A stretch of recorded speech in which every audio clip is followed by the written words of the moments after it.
That should be our. We're going live currently. Going live, and we are live. Thank you, everybody, for tuning in to the commencement thingy for our PNC 2023. This is the national convention for the organization. I am the current acting chair, Anthony J. or AJ Porter, or any variant of my name works. Here with me to kick this off. We have a couple folks, and we'll be getting more soon. But as for right now, we have a few already here. Drew, would you like to introduce yourself? Sure. My name is Drew Bingaman. I am the current captain of the Pennsylvania Pirate Party. And All right, thank you, Drew. Next up is Joe. A lot of you already know who I am, and for that, most of the time I'm sorry, but I am the acting treasurer, possibly the treasurer again. I'm also the guy trying to get in touch with the international pirates, sometimes successfully, sometimes not. And also, I hail from the Massachusetts chapter, so that being the backup rep, and anything else that this council will need of me. Oh, and occasionally I even attend platform committee meetings. So that can be spotty as well. But my spirit is always with you, and I'm here, kicking and screaming till the very end.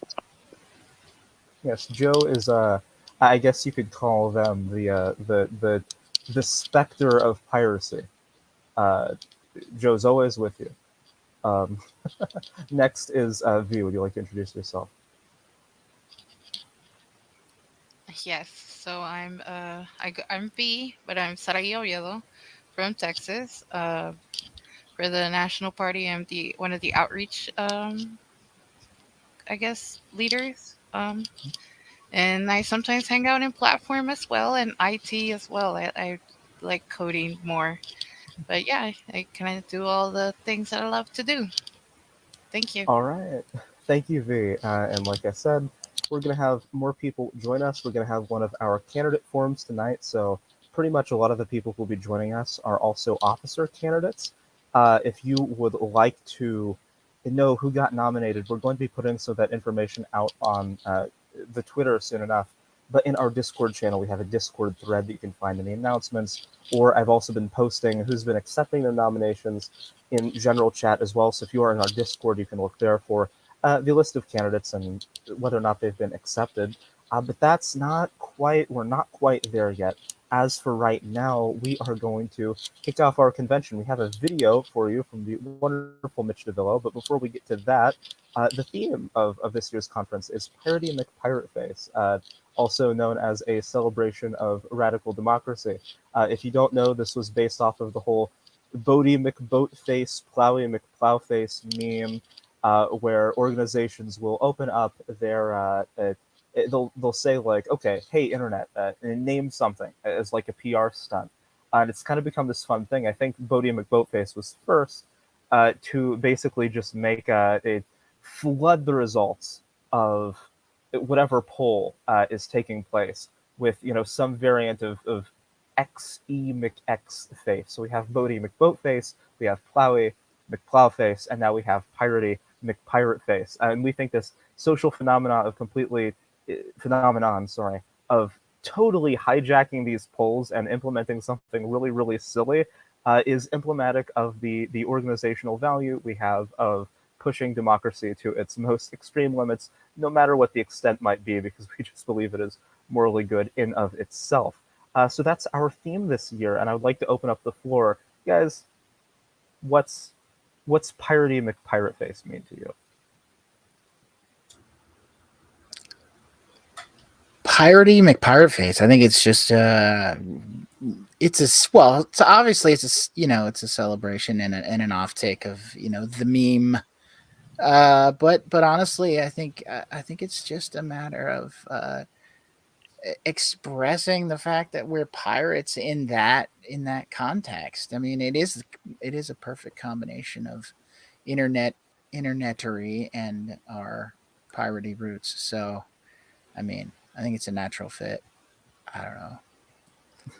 All We right, have and I guess some we have yeah. some lore too for Piratey McPirateface. That I don't know if anybody's going to put it up there, but yeah, there's some lore.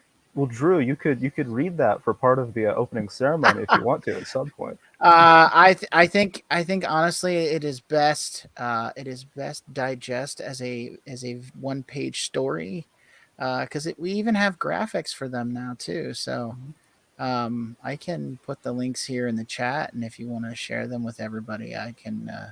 Everybody can take their time to read the little stories.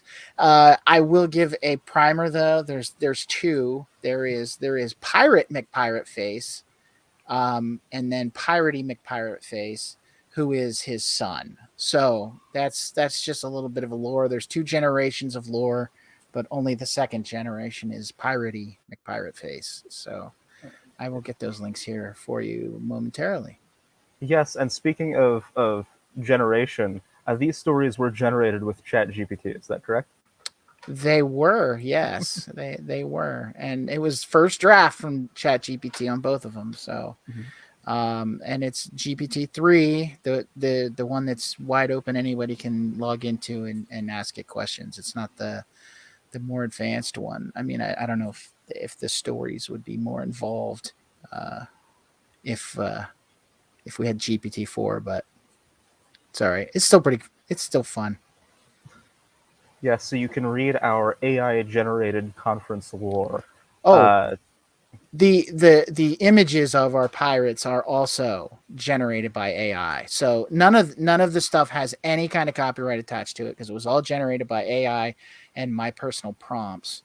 And I'm obviously not claiming any pirate, any pirate on the brain is what I got. I'm not claiming any copyright on that. So yeah, just have fun with them and share them, and cool. So yeah, our AI-generated pirate lore is free for you to use. Welcome back, Yari. Yari, I was just asking everybody. We talked about the theme, what it means, and we want to know individually, what does Piratey McPirateface mean to you? Is that a question for me then? Yes, we'll point it at you. I'm gonna ping it to someone else while I figure out some of my sound settings. Give me one moment. All If I may. right. Yes, you may. So to me, I think it speaks volume to the meme culture, and I think a big part of who we are is I'm not going to be controlled by the corporate media interests in any way, shape, or form.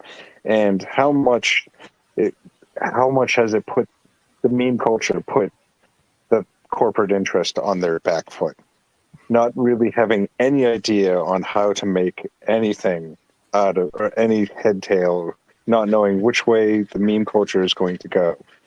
We saw it time and time again that they have no idea what to make of it, and I find it absolutely hilarious. They just don't know what to make of our generation. And so really it's something that we can celebrate. And again, like you were saying, the democracy of it, and how it's just such a grassroots movement that they can't stop. And I think that it also speaks to the core of who we are, where we take the piss out of it, and we don't take stuff too seriously, and we can enjoy it. This is an enjoyable process. So, I mean, that's why I was in support of Piratey McPirateface, is because, it means that we're going to have a good time and we're going to make the world a better place, but at the same time, we're going to enjoy ourselves doing it. All right, thank you, Joe. Do we want to toss it back to Yari or V? Yeah, I can answer at this point. Okay.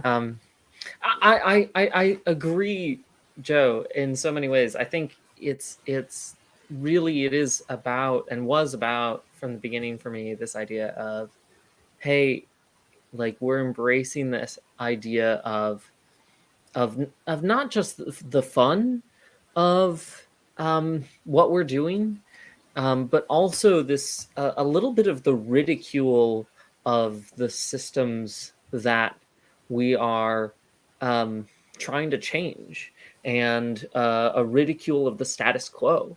And I think that is sort of, to me, kind of an embodiment of a Piratey McPirateface, and its a great ancestor, Bodie McBoatface, is sort of a legacy of that current within internet culture and within the culture at large. This idea of, oh, hey, we don't like the way these systems are being imposed on us. We don't like the choices that are being offered to us. They are too few, right? We don't like the fact that we have to choose between, we have to figure out which is the worst of, or the better of, two options, or in many cases, only one option. Actually, you don't get a choice.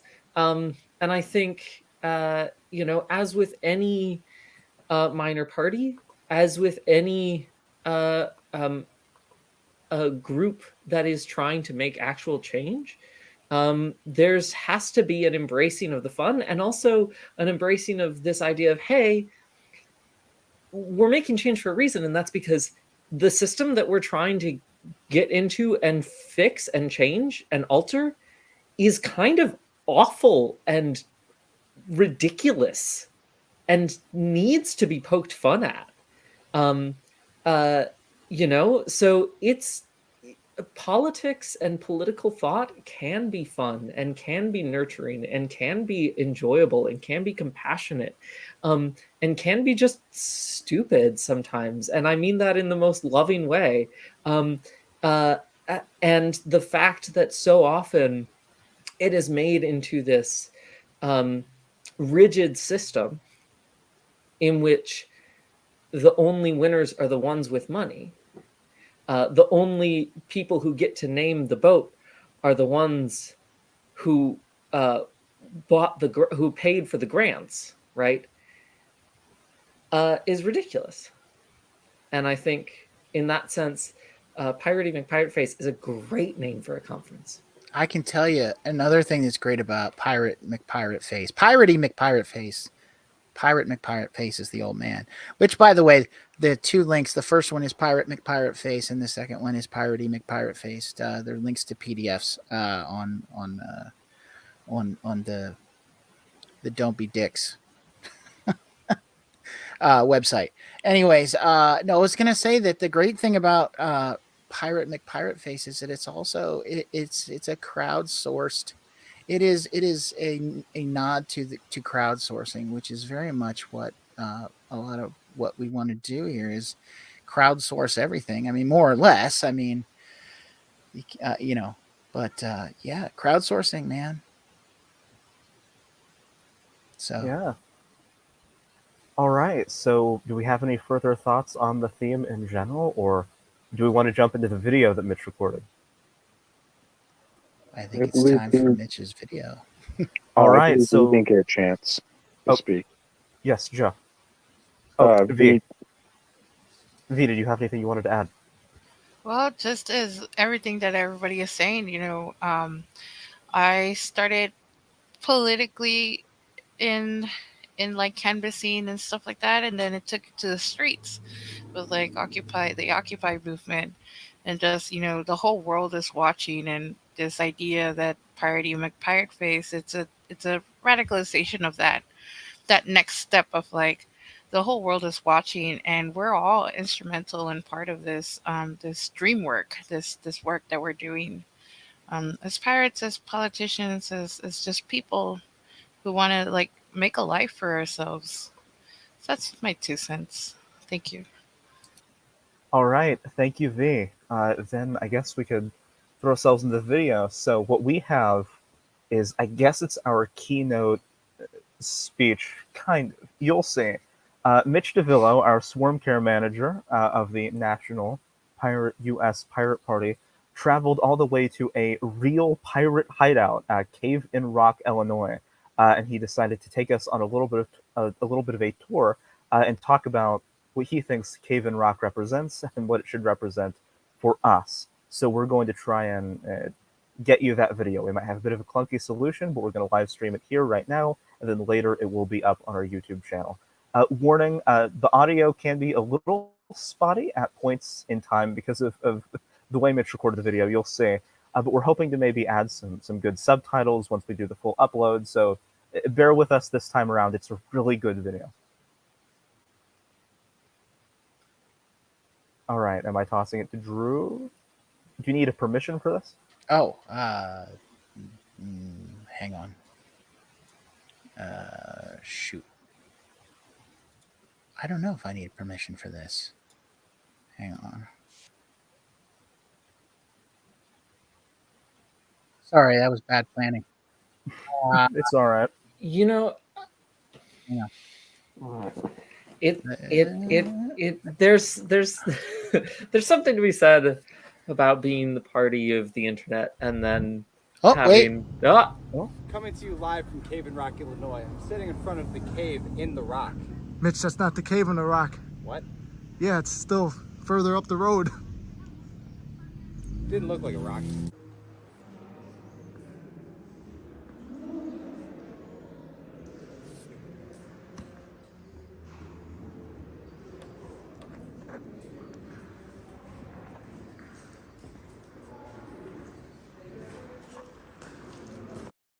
This place may not look like much to you. It might, on first appearance, look like a cave filled with graffiti. But if I told you that this was, for 50 years, from 1790s to 1840s, a hotspot for pirate activity. No, the real question is, can anybody hear this?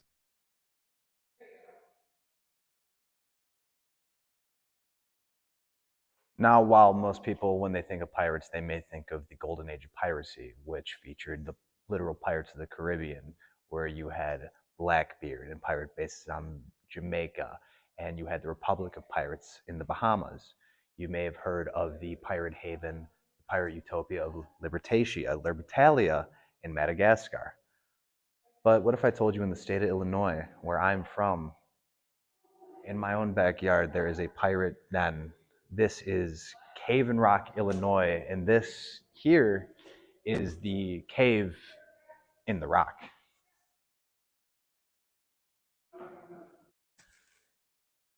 Pirate history. You may not know this, but pirates are one of the first to implement a radical form of democracy.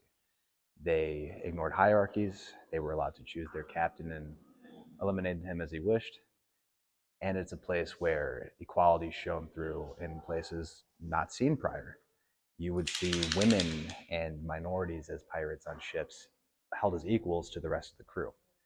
It is one of the first forms of democracy in action, multicultural democracy in action, anti-hierarchical democracy in action. And though pirates often get labeled as criminals, you can call them villains of all nations.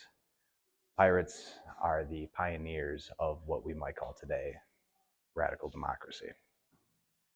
Located on the Ohio River border of Kentucky and Illinois rests Cave in Rock, which is a natural formation formed by a water erosion, which left a gigantic hole in the cave.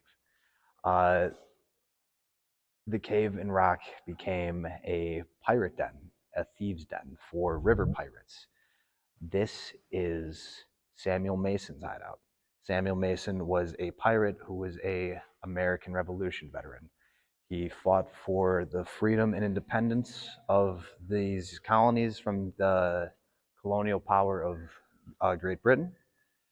And he came to Cave in Rock, and though people may call pirates thieves, criminals, he actually ejected the first serial killers in this nation's history. Much like the pirates of old, people who were often military veterans or veterans of service went into piracy. Samuel Mason was no different. Samuel Mason and his gang, the Mason Gang, operated out of this cave, and they were one of many to operate out of this cave. This ended up being a place of refuge for those entering the frontier. This was at the time the Northwest Territory. This was unsettled land. This was one of many frontiers that the settlers would eventually have to tackle. And while the river pirates certainly didn't make it easier, a group of brothers named the Harps Brothers certainly made it very hard for everybody. The Harps Brothers were the first serial killers. They killed with a bloodlust. They were loyalists to Britain during the United States' Revolution. They came to the Northwest Territory and they wreaked havoc. It was Samuel Mason who finally stood up and said, "You have to go. You have to get out. This is not acceptable." It is Samuel Mason, the pirate, who finally drove away the people who were causing havoc and destruction. And I mean, as unsavory as people can be, even pirates have standards when it comes to human rights abuses.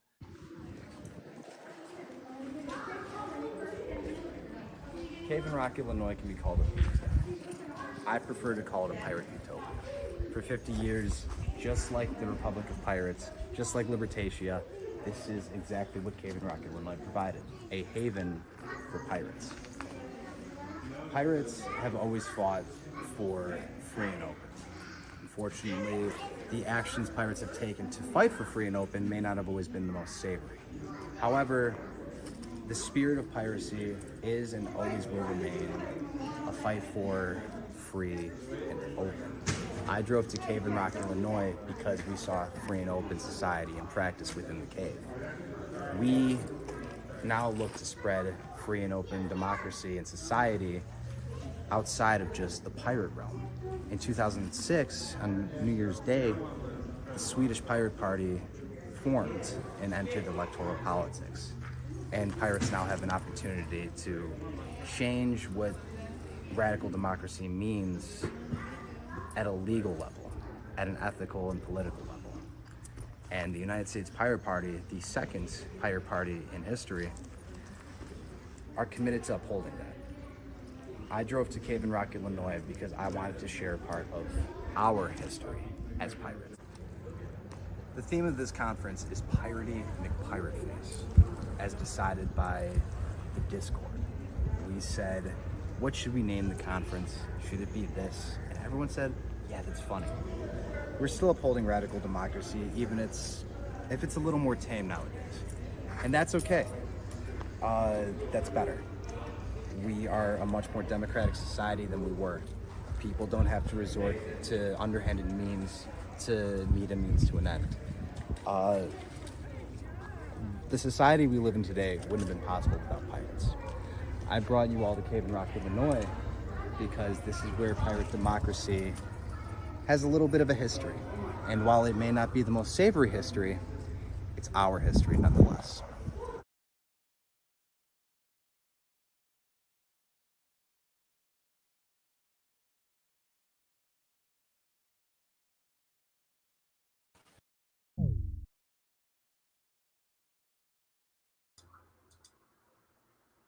Okay. I'm muted. Sorry about that. How did everyone feel about the video?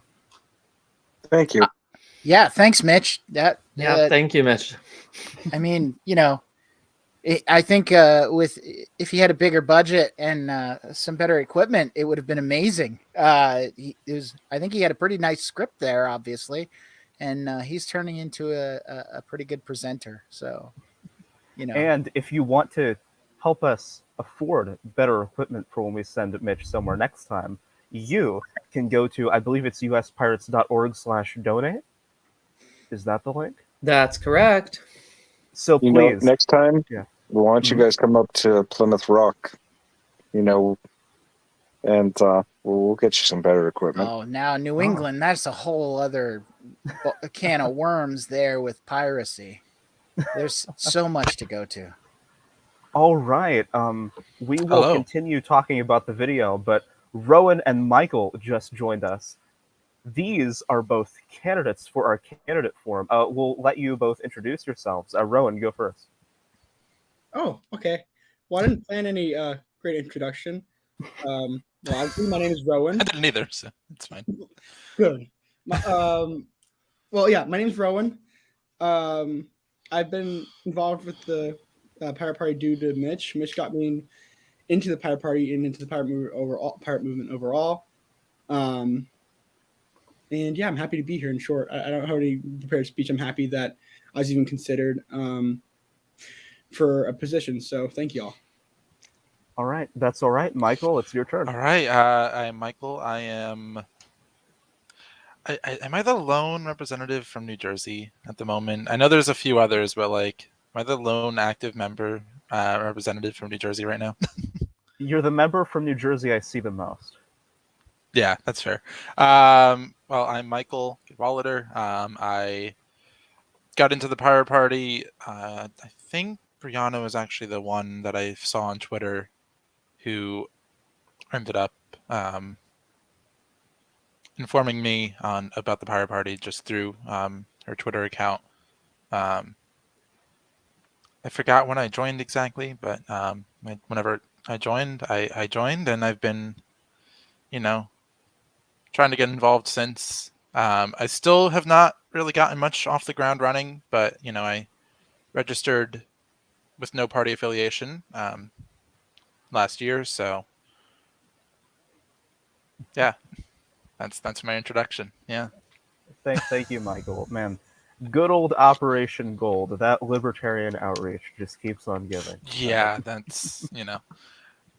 It's Yeah. never registered libertarian, but consider myself one for a brief moment in time before Don't we all? things hit the fan. All right. Well, do we have? I don't know if Rowan or Michael. Yari? Yeah, sorry. A quick question that I wanted to ask, because I know we got the chance to reach out to all those nominated and ask if they wanted to be candidates. But I guess I wanted to ask if all the candidates have been given the link to this meeting. Yes, I tried my best. Okay, amazing. Thank you so much. I tried so hard. I mean, there's some. I mean, naturally, I haven't heard back from. I believe it's just one person now. So I waited on that. But everyone who has gotten back to me and said that they would accept at least one position has the link. If that one person is the same one that you mentioned earlier, I can call him. Oh no, it's not. It's not Jamie. Okay. Jamie got back to you? I don't think Jamie's gotten back to me about positions, though. I don't know if he's accepting auditor, if he's accepting both. I don't know. I just gotta tell Jamie that he's the treasurer and he'll have to live with it. You two are just switching roles. I mean, hey, I'm okay with that. There are other people. Yeah. Aren't there other people nominated though? Yeah, we have at least. Yeah.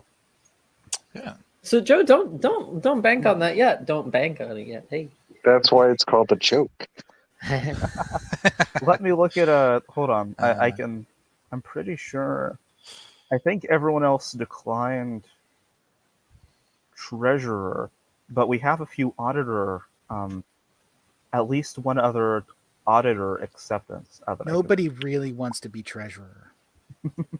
That's the thing. Like, nobody wants to be treasurer. Has to do with money, right? Yeah. Yeah, but there's a lot you can do. There's a lot you can do with treasurer. Honestly, that doesn't sound that bad. It's not just keeping track of what's in the bank. I mean, the required part is you keep track of what's in the bank.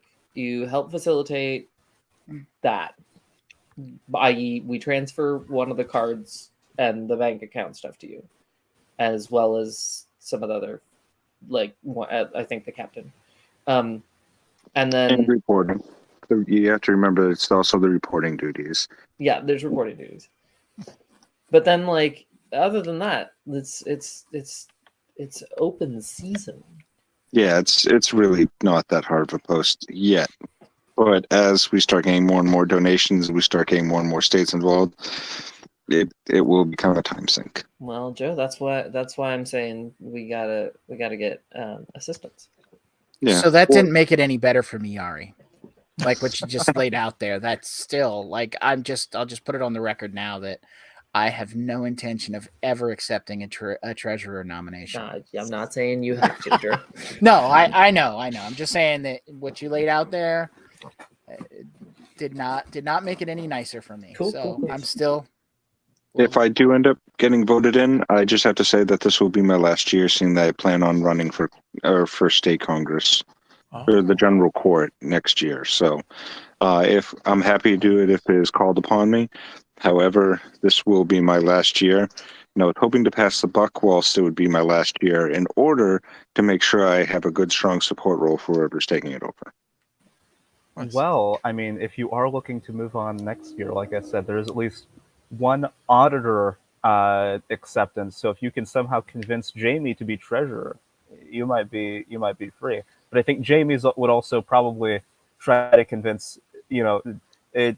I don't know. We've got like three people and two positions, and at least two people want to leave. So you and Jamie will have to fight that out. Yeah, no, in the end of the day, it's both Jamie and I feel the exact same way. I know how Jamie feels. He does what is needed, and I'm sure he will do whatever is asked of him, just as I will. Well, you guys should. He'll be here later, but you guys should actually talk to Eric, the person who accepted the nomination for auditor. He hasn't gotten too involved yet, but I mean, if he's serious about this, then that does clear up one spot. And I'd love to have him on board. I mean, he's also Indiana, so I'd love for him to. It would benefit me quite a lot if he was on board more. But you two should talk to him. Maybe he can help ease some of those duties. I mean, I know I put in, and it looks like at least one other person put in a lot of wild card nominations at the last second, just to see what would happen and get some new blood into the party. So I'm hoping that some of those work out. So, I mean, let's see who votes where and see who gets the votes. And if somebody else wants to do it, I'm happy to pass that buck. I'm not going to stand in anybody's way, especially with them getting experience. It has been a wonderful experience. It really has. And I'm glad that I've been able to safeguard our treasury and make sure that it continues to grow, and it's done just that. And this organization has really started to go in the right direction. So, under all of our care. So, very honored and privileged to be here, and hopefully we'll keep on doing what we're doing. All right, thank you, Joe. Drew has his hand up. Yeah, guys, I just wanted to let you guys know that I've got to run, but I will be making a presentation on Friday night, right? That's when I'm on the schedule, 8:00.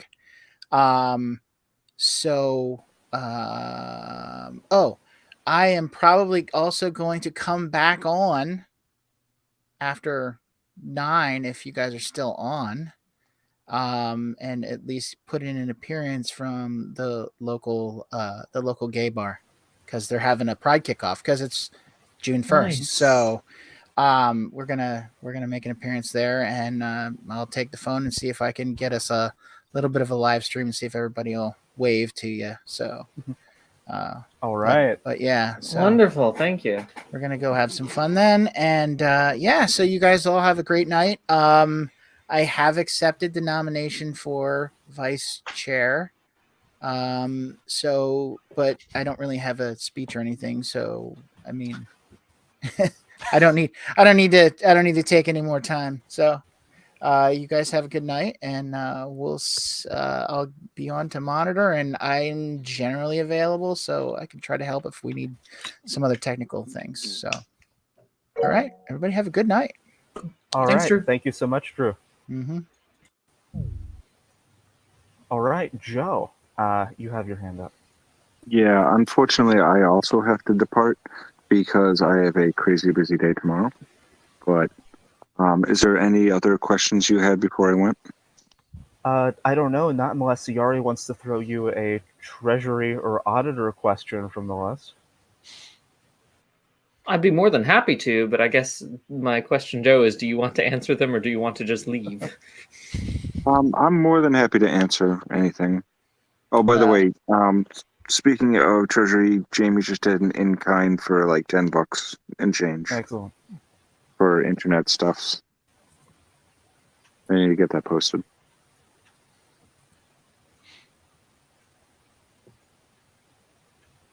I am sorry. What was your question? Oh, Yari just has the list. They were just going to throw you one of the. I was going to say I'm looking at the list really quick. I mean, I feel like, as with this list, it's sort of a. I feel like it's more of a guide than anything else, right?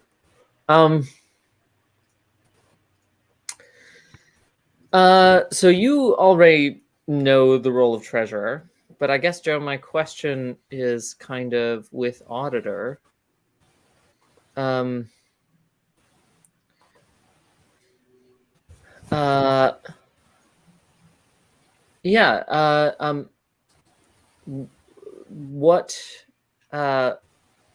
sort of schedule do you see yourself?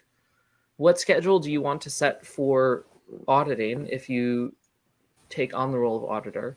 And when not working on that, do you see yourself contributing to the National Pirate Party? And if so, how? Well, no matter what position I get, you're still going to have to deal with me because I'm the backup rep for Massachusetts. And so you're still going to have to deal with my annoying, wonderful ways. So I'm probably still going to be here. As far as I know, until otherwise told, I'm going to also be the PPI rep. So you're still going to have to deal with me anyways. So really what I see with auditors, I check the bank statements every week. On Monday as part of my bankroll. I go through all my different bank accounts. So I'm already going through the US Pirate Party every Monday. It's just my ritual. So that wouldn't change. I'd be continuing to monitor it on a weekly basis to make sure that there's no drastic changes. If there are drastic changes or explanations or things not properly reported, I would go and question the treasurer. If the treasurer doesn't have answers, then I will bring it to the council. That's essentially how I see the role as auditor, is I audit the bank accounts to make sure numbers look right. That's, make sure the treasurer's doing what they're supposed to, which is basically what Jamie has been doing to me every week since he's been on there, and he stays on top of me. And if we were to Uno reverse card, and it was the other way around, I would get to return said favor. Or if it was Rowan or Michael or Woden's Day or you, Yari, or V, whoever is taking it over, it's always good to have a second set of eyes, especially when it comes to numbers. So the thing with accounting has always been that you do it and you do it again. There's always a count. There's always, you do it in that book and you do it in this book. So in order to keep those numbers straight, you need that second set of eyes. It's kind of vital because sometimes there are things that I've missed that Jamie has caught, and there are some things that I catch before anyone else even notices. So it's always good to just make sure, and I'm not talking specifically with our bank account, but it's always good to just make sure you have a second set of eyes when it comes to numbers, because we're human, we make mistakes. So. Follow-up question for that, which is, are there ways, I guess, follow-up question. As auditor, what could you do? Well, either as treasurer or auditor, what could you do to sort of make the process of checking these accounts and or the process, the movement of funds into and out of the accounts more visible to those who might not have access to them? That really goes into the whole budgeting problem, which I have not been doing as regularly as I should. That typically should be done once a month. I think I've done it once since I've been treasurer. That is something that I do have to get better if I get reelected to the post. And but yeah, that transparency of the numbers, I understand. I can tell you that we haven't really spent anything, so there is that. So I guess short answer is I could be better at that, and so. I mean, other than saying you could be better at it, I mean, I appreciate that the saying that. I guess I'm just I also appreciate more than that the specifics that you listed of okay, putting up a budget every month, and your idea of doing that, because I think that makes sense, and other things that you might want to see done, whether you're able to do them with the position or not. I think that's useful. So, I mean, one of the things that we tossed around was, this is on the treasurer side, was doing drives, doing stuff like that. But I think the biggest thing that we could have done is simply putting up that donation button being the most important. I think one of the things that I could do personally is just cough up some of my own money to get in there. But I think that encouraging people to remember to donate, and donate when they can, even if it's just a few dollars, it's always appreciated. It doesn't have to be the biggest donation. If you can spare $25, that's huge, because that just adds up. That being said, it's just more a matter of making sure that that money is not being misappropriated and being transparent about how much is in there. Part of the reason why I haven't felt the huge push to put out budgets is simply because we're just not spending money. So, that's probably why my reasoning for being lackadaisical about it. But that's not fair. Even if the expenditures are zero, it should be still posted on a regular basis.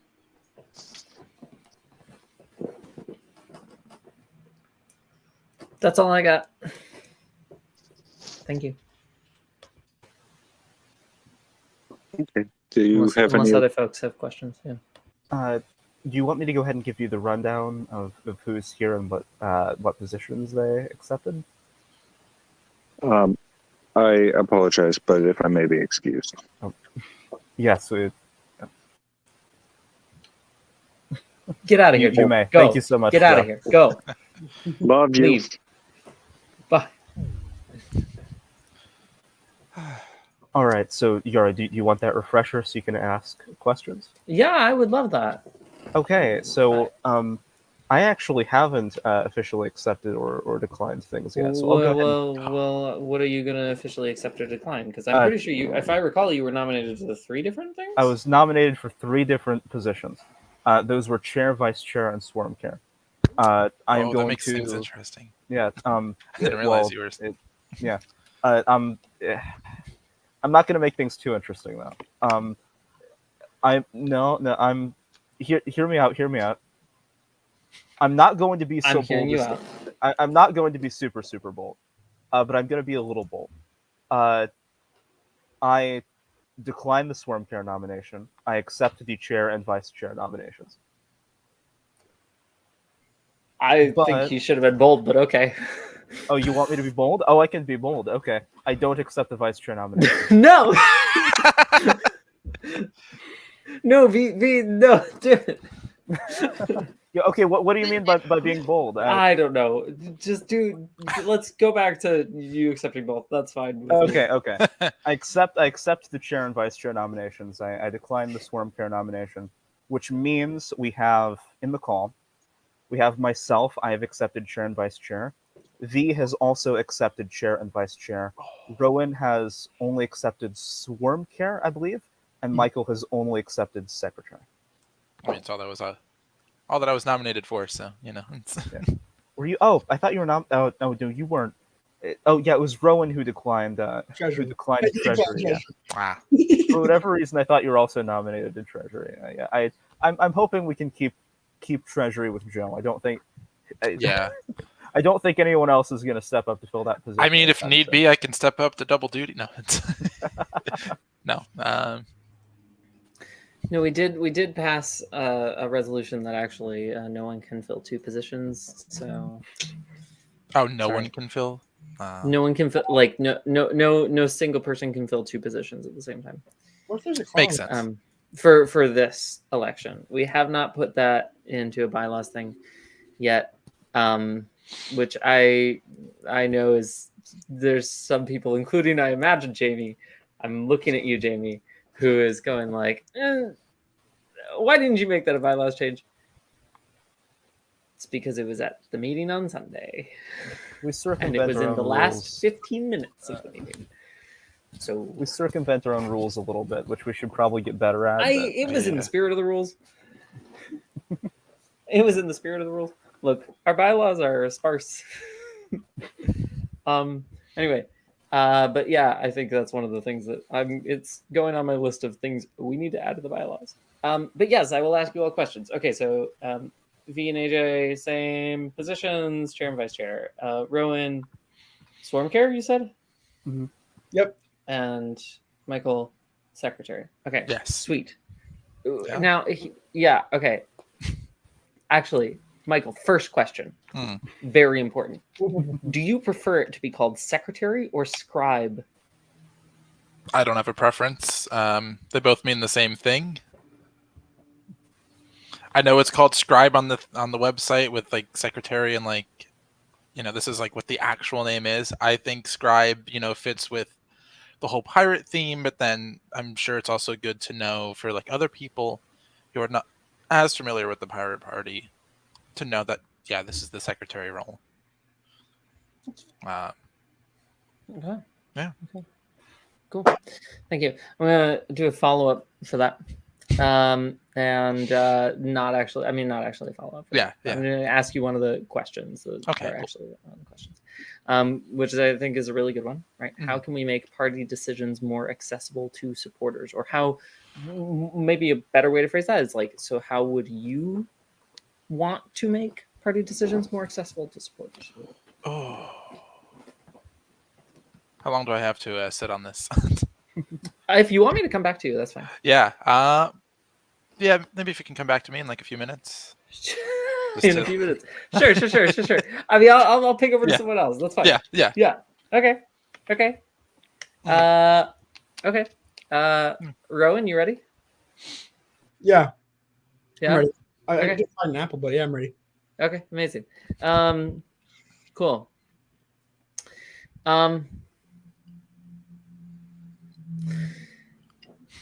I do really like these questions. Yeah, what can we learn from other pirate parties around the world? God. Well, I guess it's just like I think of Czech Republic specifically, like electability. I'm amazed that there's a lot of European countries and also Nordic is part of European, I guess. A lot of them actually have presence in their governments, and I think we need to take notes on how they outreach to voters. Not because I feel like in the case of their parties, is they have them on a level where it's like they have electability, right? And taking notes on how they campaign, on like levels of how they support their candidates, how they canvass, because canvassing and how they reach out to voters. Because I mean, the thing is, we are very internet based, which is a good thing in the 21st century. But I think also a lot of notes I can see is like I see pictures of the other parties like out there with like signs and standing in the public, having tabling events. I think that if we could do stuff like that, where we meet people in person and like talk to them like face to face and talk to them about what they're experiencing in life and what we have to offer as a party to make their lives, better. I think that's a huge advantage we could gain from the experiences of other parties. Follow up to that. How do you understand a little bit? How do you understand electability? And I think you kind of touched on this in that you were hoping to. It sounds like you're hoping to build sort of on the ground rapport, and that's great. But I also am curious what you understand as electability and what you would do in terms of specifically working with states, working with state parties to build that, and or what you would do, what you want to see in terms of working with state or bringing state parties together or working with state parties to build that on the ground. Bit of both. I'll address electability part first. I have ADHD, so I might forget the second question. But electability. So for electability, I mean mainly just like a party that is a party that could be, let me think about how to word this before I mess up. But just a party people could vote for. and I know that's a really simple and subjective term, but to be a quote unquote electoral party, in my mind at least, and this is more subjective, mind you, it's not objective. It's a party that people will look at and be like, oh, hey, they represent me. If they had a candidate running, okay, their values, well, yeah, I'll vote for them. Versus like, oh, they're a party that just stands for one thing and they're kind of haha goofy. Not to make fun, but like when I tell people, oh, I'm part of the Pirate Party, like, oh, where's your eye patch? Do you got a hook? Like, and I think that's like the antithesis of, or the opposite of, not electability. I think it's funny and quirky to have that characteristic, but the electability part is when they actually start thinking, oh, the policies they're in support of, the platform they have is like thought out. The policies they're promoting are policies that will benefit me, and I support that. So it's like that difference of like, haha funny, which you need a bit of haha funny in my opinion to have a character, but you also need to have that seriousness. Like, hey, we are really serious about our policies, right? And people get behind serious on an electoral level. They don't get behind haha funny. Some people do, but at least from my experiences, like I'll just to talk a little bit about my experiences. I'm not gonna lie, I have done work for Democratic candidates.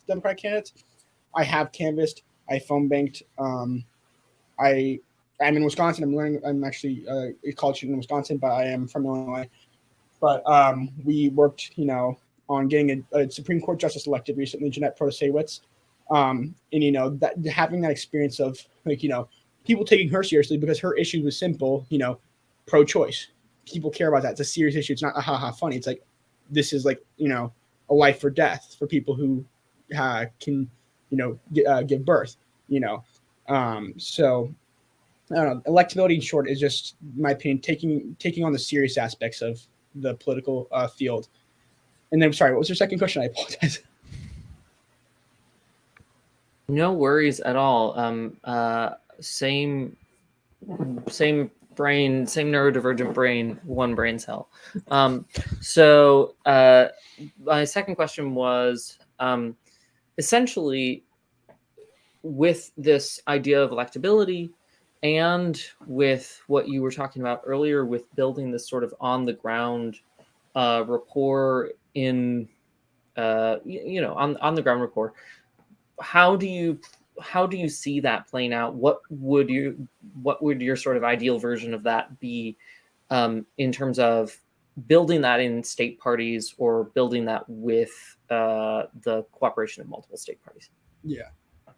I'd first start with like, I must admit, I do not know the finances, but supporting state parties on a financial level to be able to hold tabling events. Mind you, I don't think tabling events are particularly expensive depending on what material you need. Mind you, like, literature, signage, an actual table. But I think that the best way we can start doing on the ground efforts or, are supporting that type of stuff. I think at least in the beginning phase, I think doing tabling events in major parts of whatever state, the state party is representing, having tabling events in bigger towns or cities and having it so it's in a populous area so people can come by and they can ask you questions and you can talk to them. Because I truly think that face-to-face interaction through tabling events will boost our name, even if people don't always agree with us and some people might not take us seriously. I think there will be a number of folks who have never heard of the Pirate Party and they'll see that table and they'll come up and walk to it and talk to someone and they might join the movement. I'm at least optimistic about that because I think that I think talking to someone face to face who believes in the movement, believes in the cause, is a lot more encouraging than reading a Twitter or tweet. No, again, sorry not to diss Twitter and diss social media, but I truly think that face to face interactions really energize people over social media interactions, and I think that again, if we want to have people who are more energized and dedicated to this cause, it's about getting on their level and talking to them face to face and figuring out what, and also, figuring out what issues you want to, figure out, like what policies you want to support. Because I'd also say, depending on what state party you are, because we're a very democratic party overall, and we're decentralized in a certain sense, each state party has different issues they want to address. And I feel like tabling events are both a way to promote the state parties and the national party, as well as hear feedback from people to better our party, to make it more ideal for whatever, population you're addressing, whatever state population you're addressing. So tabling is the first step, I'd say, most certainly. I don't know if I could speak on what I'd say much further, but ideally in the future, of course, it'd be then canvassing efforts. If we had candidates that are running in those states, having people knock doors for those candidates and do phone calls for those candidates. But yeah. I appreciate what you said also about how those local core issues are different, because I think that also builds into your idea of how did you phrase it? Electability. Yes. Right. Especially if we're dealing with that on a state by state basis. Yeah, I think that's really cool. Okay, awesome. Thank you. Thank you. Before I jump back to you, Michael, and then I want to jump to either of your AJ, I got to do a really quick tech thing to make sure that this stream doesn't cut out on us. So I'm gonna give me 1 second, and everyone watching the stream will stop for like 10 seconds.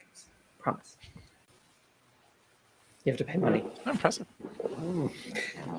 Okay, we're back. Sorry, everybody. We will incorporate the premium version of Jitsi into our treasury budget at some point, so we don't have to deal with that issue. Or we could just do OBS. But yeah, we could pay money, I suppose. Okay. Cool. Michael. Yeah. Hi. Hi. Do you want me to give you the question again? Yeah. Yeah. Just so I make sure I have the same question that I get you. thinking you gave me. Yeah. How can we make, or how would you want to make party decisions more accessible to our supporters? So by party decisions, do you mean like decisions that we make as a party? And by accessible, do you mean accessible that they can easily access what decisions have been made? Yeah, I mean that's a good question. I think I think that's that open to interpretation. Okay. Right? Because it could be Yeah.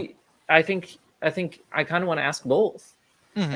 I kind of want to ask multiple versions of that, right? So there's decisions made by the PNC, but there's also decisions made generally. And like what sort of decisions would you want to focus on? Because I think there's always going to be too many decisions being made, right? You know, if we can do anything by a 3 pirate rule, maybe not anything, but many things by 3 pirate rule, there's always going to be too many decisions to document. So I think the question here is a little bit, could be rephrased as, what would you focus on documenting and making accessible? Right. And how would you choose to make that accessible? Yeah. I guess. I mean, I don't know like what exactly would be like off the top of my head. What would be like more important, like information or stuff covered versus like not stuff covered, or like important decisions versus non-important decisions. But I would probably create a somewhere on the website that has a list of decisions that have been made that people can freely access, and then perhaps include some sort of chat box where they can like give input on said decisions freely. Since I know not everyone is on Twitter to voice their opinion, or other social medias. So I think having a place on the website where you can see the decisions that have been made, important, maybe even lesser important ones, but probably just more so important ones, like bigger thing, like lesser decisions, like, all right, we've decided to extend meeting time by like 20, I don't know, just off the top of my head, just something like that's kind of non-important in the grand scheme of things. Those probably wouldn't need to be documented like as important, or like over like more important things. So yeah, to make them easily accessible to people, I would make a section on the website that people can access and see, like, these are the decisions that have been made, and then people can give feedback. Can I ask a question to Yari about that? Mm-hmm. Oh, I'm asking Yari because they're the current secretary. Do we have, or is there a way if we don't have, just a way for people to leave comments on the meeting notes in the wiki of every meeting? No? Only which is why I really like what I was going to comment something like that, but thank you for no, I think that's a really good point. Is like it's only registered accounts, which is it's not tightly controlled, but it is controlled. It's not something you can just sign up for. There's no automated process for that. So it's only registered wiki accounts that can make changes and comments. And there's no current permission structure that I'm aware of that can just do comments and not edits per the way most wikis work.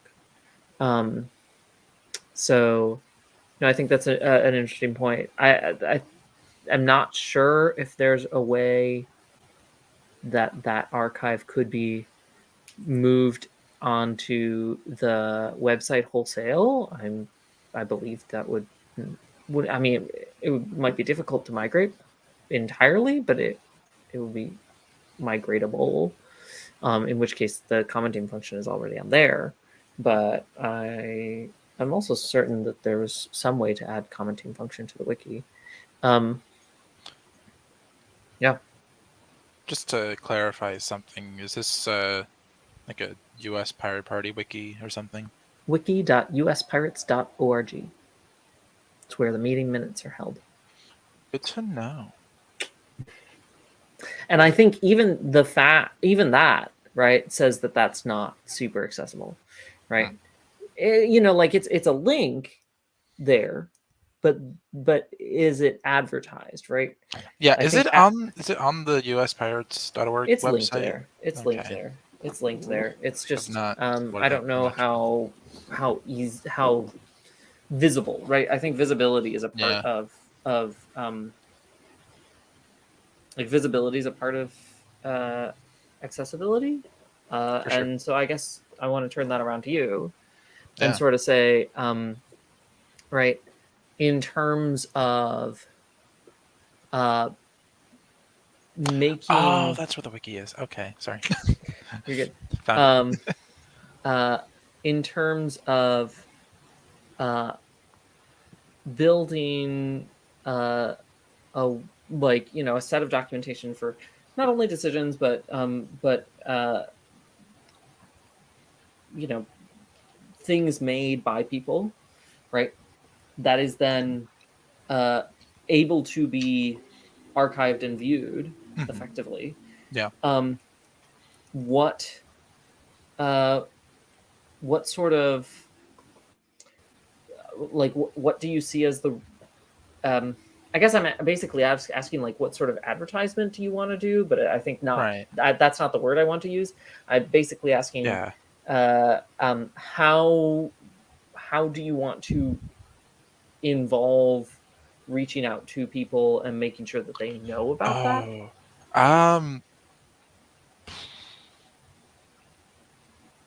I mean, like the first thing that comes to mind is like just advertisement on social media, but I just said like not everyone has social media. So do we have like a newsletter email type thing that people can sign up to with email? See, technically yes. Okay. But we haven't used it. So that's another thing. You stumbled into my trap of we technically have this capability. Yeah, like an automatic like send like, hey, we are doing this here, or like here's the decisions that have been made this week. Feel free to leave comments or feedback. I appreciate that idea. That's good. Yeah, that's good. I will interject real quick just to say again for everybody watching, because we do have a few. These are not all of the candidates for all of the positions. Hopefully over the course of the week, you will be seeing more candidates for more positions. So please, if you're enjoying this, stick around. We have multiple competitive races this year. That's pretty great. Woohoo. Okay. Michael, I'll come back to you. Okay. But thank you. I have other Cool. questions. Awesome. V and AJ, I mean, like, I don't know. Do we want to do the? How do we want to do this? Because you're both here, and I appreciate that.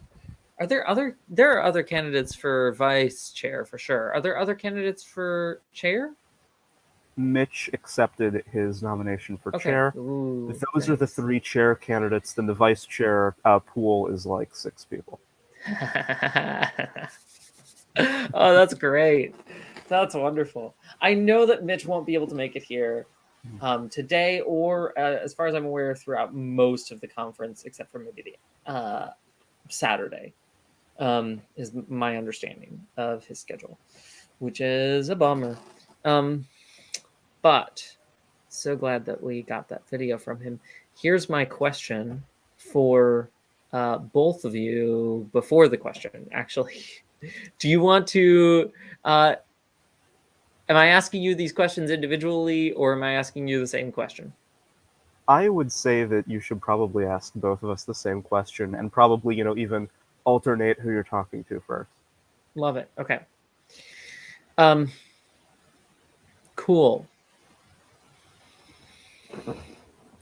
I think this is honestly the question that I am most interested in for both of you, because I know both of you and I've seen both of your work, which is how do you intend to, right? The captain position is a lot of work because it's sort of the go-to for everything. And so if elected to captain, so I'm specifically talking about captain at this point, right? If elected to captain, how would you go about delegating the work of captain, especially it being a semi-nebulous position, right? So in this sense, I maybe am also asking how you might reduce the nebulousness of that position. How would you go about delegating the work of that position? And how would you go about working to balance the difficulty of that position with the other things that are in your life, the other needs of your life, which are important? Please also do other things. V, I'll jump to you first.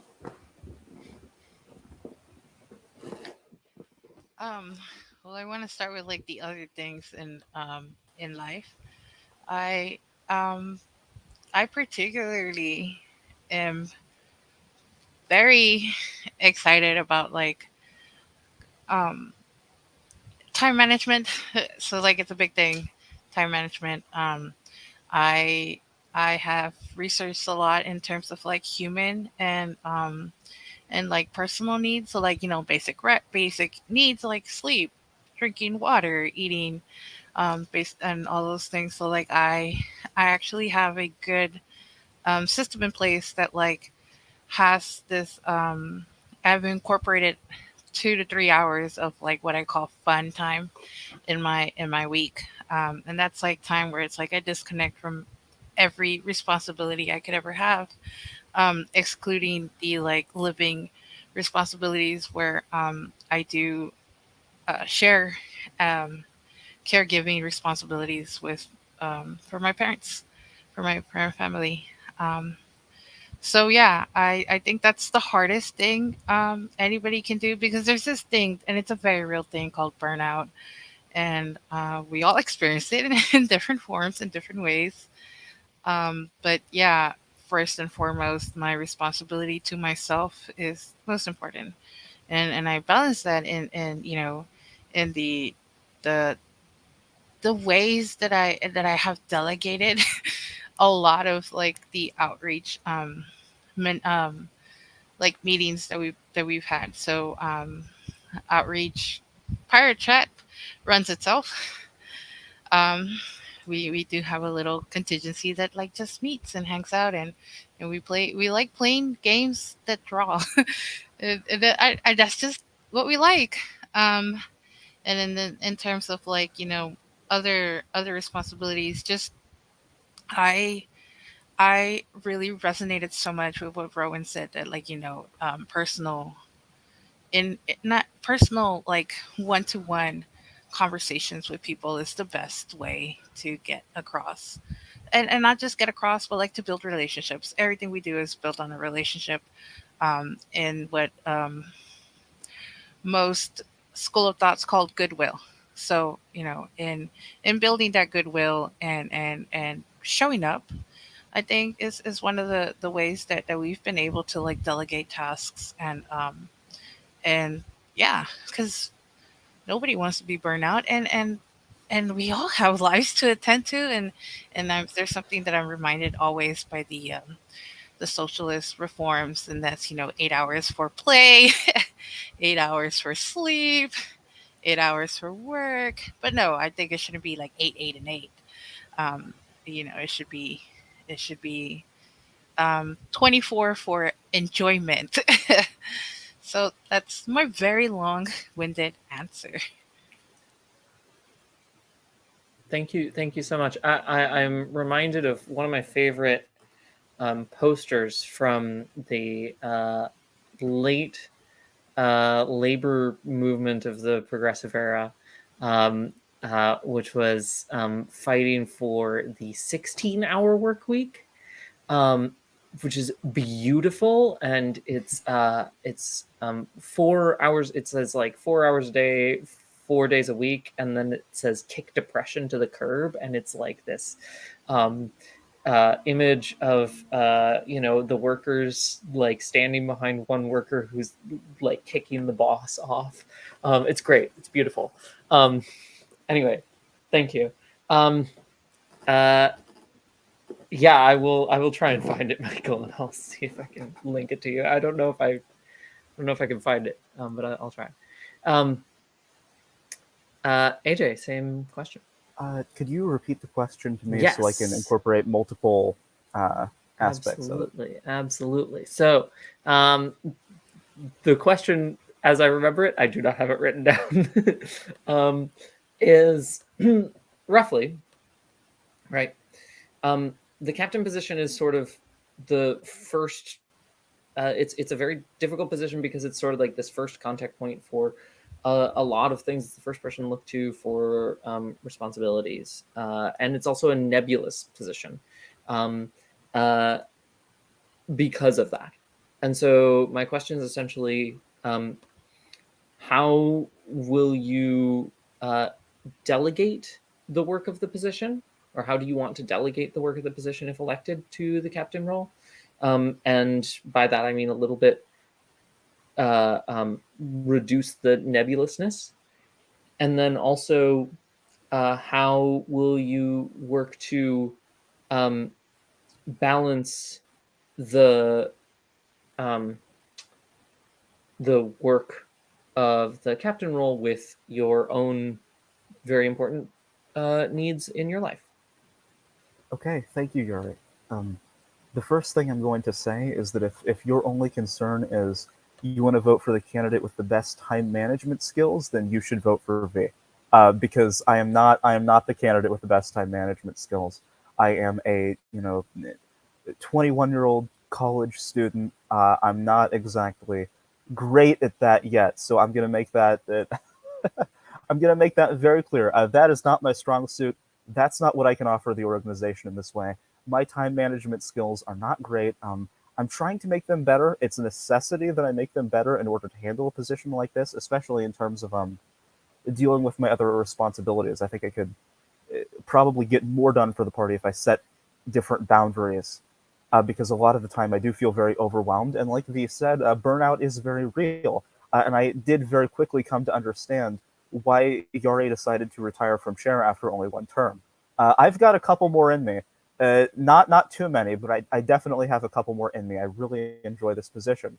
But yeah, that delegation is important, and I'm not going to. It would be a lie for me to tell you all right now that I have all of the answers and that I do that well. I don't. But here's one thing I think I can do to improve and improve the entire organization. When you're chair, the reason why it is such a loaded position is because you are responsible for anything that anyone else isn't already doing. And that's a lot. So what I want to do, right, is I think that means that the chair is naturally inclined to, because it's also in their own interest, to help us explore our structures and systems of the organization, right? How do our well-oiled machines work, and how can we oil them more and also make them more democratic and more in tune with our values and all of that good stuff. So I think that something I tried to focus on this term, but I definitely think it's time for us to focus on even more, is, I mean, as I've always said, my thing for a while has been turning all of our volunteers and attention into, committed volunteers that have defined responsibilities. But I think now it's especially time to, we've got the volunteers, we've got the tools, we've developed a couple different tools over the past year that we haven't really put at it, haven't really thrown too many people at yet. I think it's really time for us to sit down and think, okay, is thing A not getting done? Oh, okay, why is that? Do we have the infrastructure for it? Have we figured out a way to do it? Okay, we have. Excellent. We need to start asking immediately who wants to take on this responsibility, and start with people who aren't doing anything else already. And then if we don't have a system for it, we go to the PNC and we devise one, and then we fill people for that role, and we just keep going like that. And it's going to take us a while to get these systems correct, but that's also going to take trial and error. We aren't going to know if the system we've set up is broken until it breaks. So I want us to really stress test these ideas we have about how to run the party, and squeeze results out of them, because if they don't work, we can always go back to the drawing board. And the more we're at least trying to build these systems, the closer we're going to get to having ones that work, and creating environments where nobody feels overworked or stressed. Cool, thank you, AJ. I want to throw a question, sort of, to both of you, and also V and AJ, but also to not specifically to either captain or first officer, but to both of those positions a little bit, and to say, hang on, looking at the questions again because I sort of had it in my head. I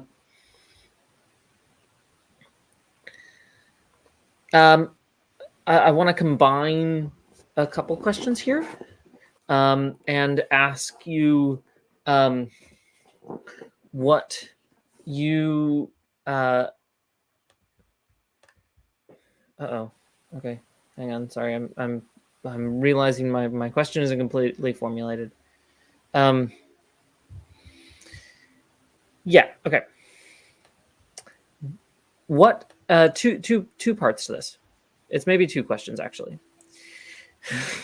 What are your plans to help build ballot access in states where we don't have ballot access, right? Where it might be attainable, and also, by the way, that was a YouTube question. And in either role, vice chair or chair, and also, what sort of hurdles or difficulties do you see regarding that, as we, in either position, as we move forward into this next year? AJ, I'm going to have you go first, and then you get to finish up. Okay, first I'm going to say I think a great way to help states that haven't yet been set up is, I mean, David Valente did mention this in chat when he posed this question, and it's actually something that V and Outreach are kind of working on already. Affiliate in a box. I think it's a great idea. I think it makes perfect sense. Our version of it has just been stuck in this weird development hell for like a year.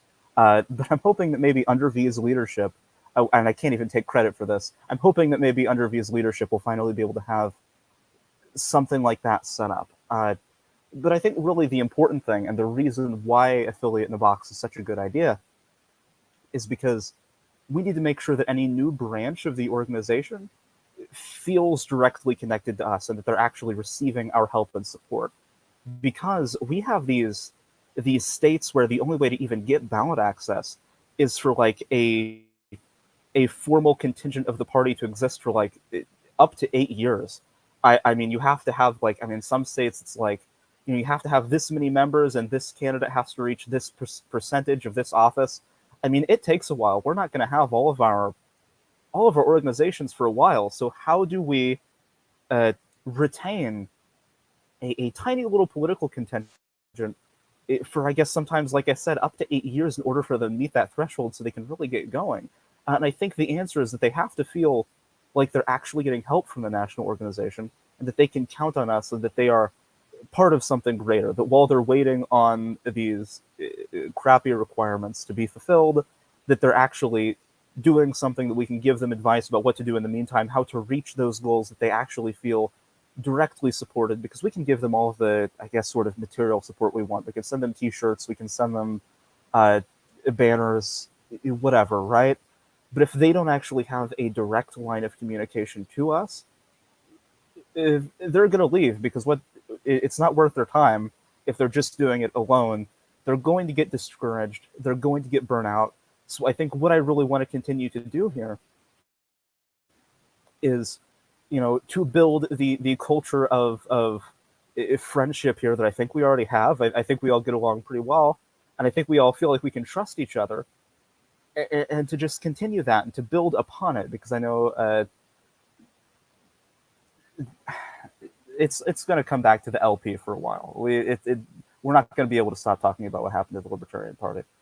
All of the formality and rigidity in some of the ways they built their systems made it very, very hard for anyone to actually talk about or speak their concerns about what was happening. And that made everything so much worse. So I really think that, and I mean, also I think that not so many people would have gotten on board with the small contingent of bad actors and decided to support them and be swayed by some of the borderline propaganda if they weren't more connected to good actors in the party. So I think all this comes back to, yes, we need to offer them concrete, tangible support. We also need to make them feel like they're actually part of something so they don't burn out, they don't give up. Cool. Thank you, AJ. V, do you want me to repeat the question? Yes, can you please repeat the question? Of course. Bit of a two-parter. What can we do to boost ballot access, especially in either the position that you might occupy of chair or vice chair, to boost ballot access in the states that we don't yet have it? And what sort of difficulties do you see potentially ahead of you in either position regarding that or other things for the year ahead?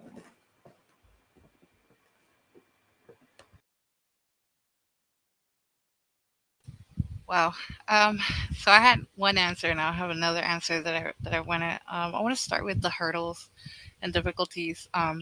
We are an internet party, and we not only the United States, but as a whole, the Pirate Parties International. We are internet parties, and my biggest difficulty and hurdle that I want to see in either position, or even as one of the outreach coordinators, is that we need to get involved in the tangible world. And I wasn't planning on telling everybody yet, but yeah. So in terms of like the Texas landscape, Texas is big, but I travel around Texas a lot for various commitments, and so I'll be down in Texas, in another area in Texas, in Corpus Christi, and just gonna connect with pirates in Corpus Christi. That's all we can do. Just say like, hey, I'm from the internet. You're from the internet. I'm actually taking the DMV, the um, DC, Maryland, and Virginia, like playbook. Create a meetup, throw around some signs, and say, hey, I'm going to be here at this hour at this time. Let's talk about pirates. Tomorrow, Texas has an informational session. So just that's my biggest hurdle is going to be the time travel, um, because traveling is a little time consuming. But that's how creating this outreach and creating this network of pirates in the physical tangible world, especially when the Texas grid goes down and we have no power, so we have no internet. Hey yo. So yeah, so that's the plan. Build, empower, um, see each other face to face, and in particular, especially in smaller regions, in cities. I'm talking about cities that have incumbents that don't have a lot of people, that have a lower ballot access, entry to ballot access. So less signatures, less, not eight years to be a party. That's where we got to be. That's where we got to be in person. That's where we got to go connect. Just put up a feeler and talk to the watering hole. And oh, that's a very old term. Just go to the coffee shops, to the bars. Yeah, here ye be pirates. Drew Yes. earlier said that they were going to a gay club. Here there be pirates. We're everywhere, and we just need to connect. Yeah, I think I answered most of it. Yeah, thank you. Also, Rowan, you said in the chat that you might have a question. Anytime is fine to ask it, by the way. So. Oh, okay. So I didn't want to interrupt the flow. Yeah. But also, I agree. Yeah, go to bars and talk about pirate party. Yes, go. But yeah, my question is for the chair position, but also I guess vice chair. Well, more so the chair position, but it's more leadership style or ideological question. I guess more so. Do you, if you were chair, would you respect like different identities with amongst state parties? And I'll expand on that more so, saying that, of course, with different state parties, they're going to have different policies based on the states they're from, and even the regions they're from. They're going to have different symbols they use and different type of policies on the spectrum based on the state they're in. Would you, as chair, make sure to, would you, in your leadership style, stay away? Was there any time where you would, draw a line like that's not? It's a hard question. I don't know how to word it exactly, but what's the line for you to get, like where it's that's too much? Because like I don't know how to word that. Maybe I'm not wording that right. No, But it's a good question. Is there a line where it's too far and it's too, the symbolism and policy is just too against what you would consider what do you consider the national standard? That's best right. When we're forming what is essentially an umbrella party, yes. Right? Like where when do you exclude? Yes, that's the perfect way of wording it. Yeah. Who wants to go first? I'll leave it up to Rowan. I mean, this was a question for the chairs, but if you want my opinion. Oh, I was saying, do you want me or V to answer first? Oh no, I don't care, either of you. Either whoever feels like they're ready to answer. I'm not going to choose.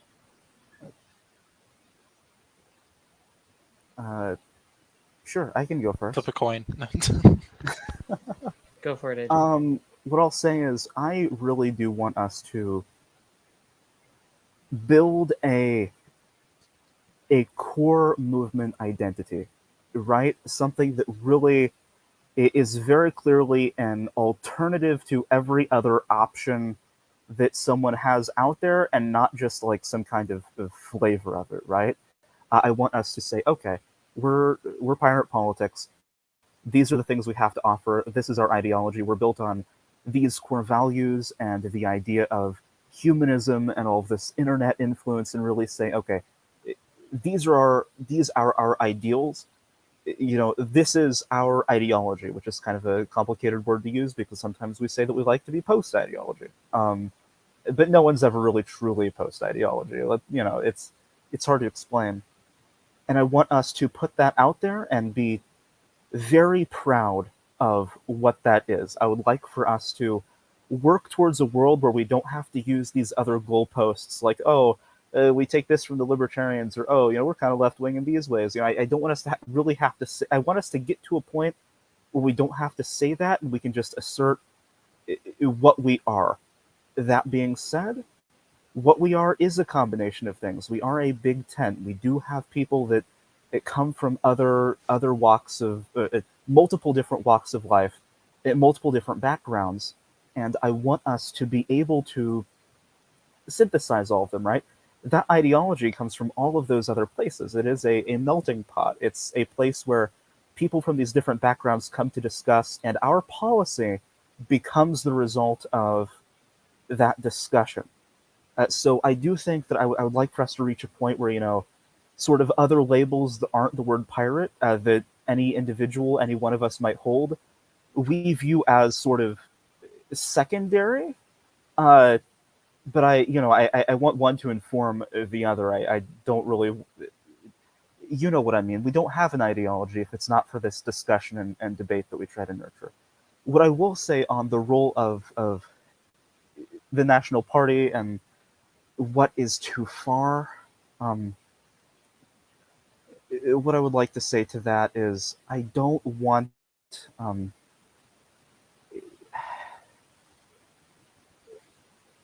I want us to just have a strong base for problem solving and us figuring out what that identity is.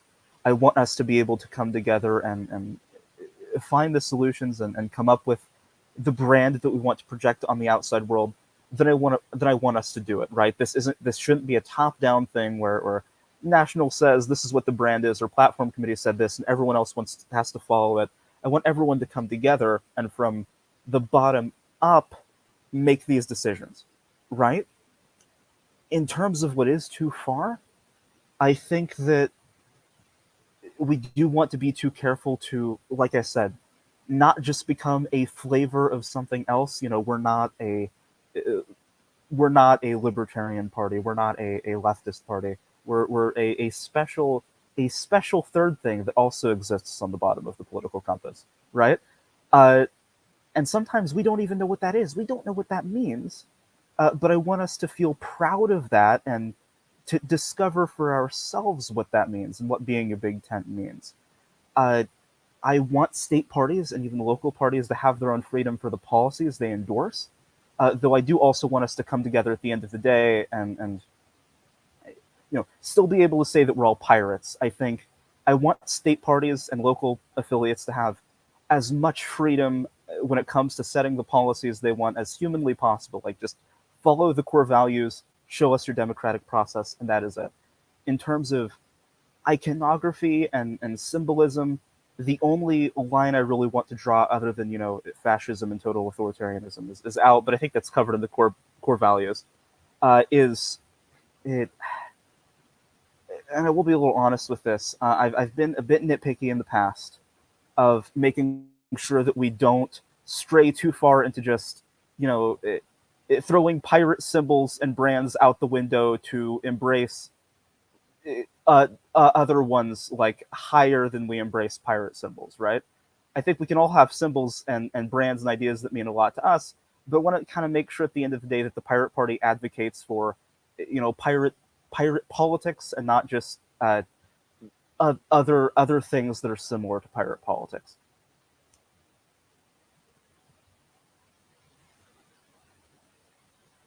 That should be my full answer. P? I agree with a lot of that AJ has said, and Rowan, I may want more of a clarification of where do we draw the line in terms of other ideologies or other pirate or other symbols in terms of our identity. Is that more of what you're asking? Yeah. But I'm not saying so when I was addressing symbols, I wasn't more trying to say replacing symbols or anything, but more so if different state parties accept other or use secondary symbols or or use specific symbols to represent their pirate partiness as well as their local communities. I guess what symbols are like the limits for what under your leadership, what the limits would be for that. Yeah. Oh, okay. Yeah. And well, I want to add, uh, under our leadership, Captain has no vote in the PNC anyway. Under our leadership, that civil liberties and human rights, that's downright, like, that's non-negotiable. Um, but in terms of like what um, the bylaws in particular say, and I'll place my comment in what our bylaws say. Our bylaws say that a state party needs to abide by our core platform rules. Um, Not rules, but like ideals, and those are listed under platform. Yeah, they can like disagree on certain levels on different things, and that's absolutely fine with me. Um, but to say like, oh yes, so and so party is kind of like also has these other ideals. I think there is room for interpretation for that. I don't think there's a hard limit for me in terms of of saying that, like, maybe a state party wants to be more humanist or more ecological, more ecological in their platform. I think there's room in pirate lore for that. Um, and then I'm just laughing because y'all remember April Fools when there was like different boats for like the cat eating party, and I just think that we are very different, and the core values that we stand for, and even I have a symbol back here, and the core values that we stand for as individuals is to aid the core values that we stand for as a pirate as a whole. Together, si se puede. Yes, we can. That's Yeah. That's what I have for you.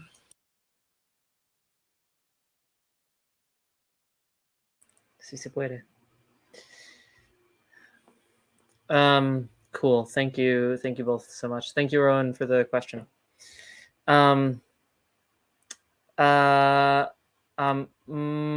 If other people have questions, more than happy to throw them in here, of course. Otherwise, Michael, I have a question for you. Go ahead. Amazing.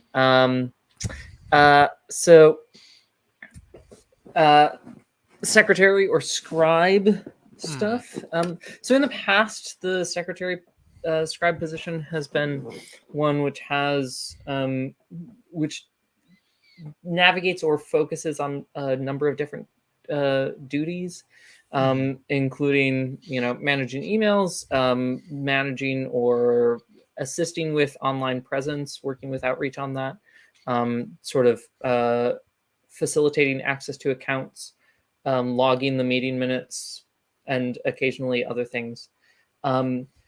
That's a lot. Yes. But it's sometimes it's a specific focus on some of those things, depending on the nature of things. Sometimes it's all of them, with assistance. What do you feel of that, or of other things that you think fit this role? What do you feel is the priority of this role, and why? Right, of the scribe, of the secretary, like, this is a role within the party. What do you feel is the priority, and why? I mean, I think for me personally, I think like the minutes for meetings, I think kind of writing down like what's being discussed each meeting, and I guess a question, if you don't mind, are those made to the public? I don't remember if those... They're on the wiki. On the wiki. Okay, they're on the wiki, right. But maybe if those could be like more accessible, but I think just having the minutes and like sharing them, making them accessible to the public is good for transparency, because that's like a big proponent. Just, I know, like transparency in the government, but even just transparency with how things are run in the Pirate Party itself. I think that's a really big key factor. So yeah, I think the minutes for me personally, would be more of a priority, but everything is. I don't want to say.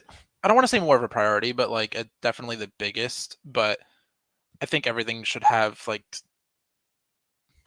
about equal priority. Or I don't know what the word is, but like how to describe it. But they should all have like their own like part in like having a priority. One might have more at like one point in time, but like as long as it's like balanced, I think that balanced. You know, a healthy balance of all tasks, I think should be important. But like like off the top of my head, like the minutes is um for me like the most like the biggest thing. Sure. Yeah. Yeah, and you mentioned transparency, and I guess I want to pick your brain about that a little Yeah. bit, in the sense that, um, uh, sort of, what I guess there's been some debate previously about, it's this core value of Yeah. our party, and also there's been sort of an I don't think it's a debate, but just like sort of this ongoing discussion about like, okay, how much work should we be putting in to make sure that that happens? Right. And I guess in that vein, how do you think we should be as an organization, and also like specifically if elected to the role of secretary, how would you work with others to sort of balance that work of transparency, which is work, right? Yeah. With with the other values. The other values as like other values of the party. No, the values of the Or the party, the other values work of of the, yeah, sure. secretary. Yeah. Sorry, could you repeat like the main question again? Sure. Yeah. So it's Yeah, like, sorry. so transparency is this Yeah. is this important value for the party, and it sounds like for you as well. Yeah. Which makes sense. If elected to the role of secretary, how would you balance that with the other values? How would you balance the work of that with the other values of the party?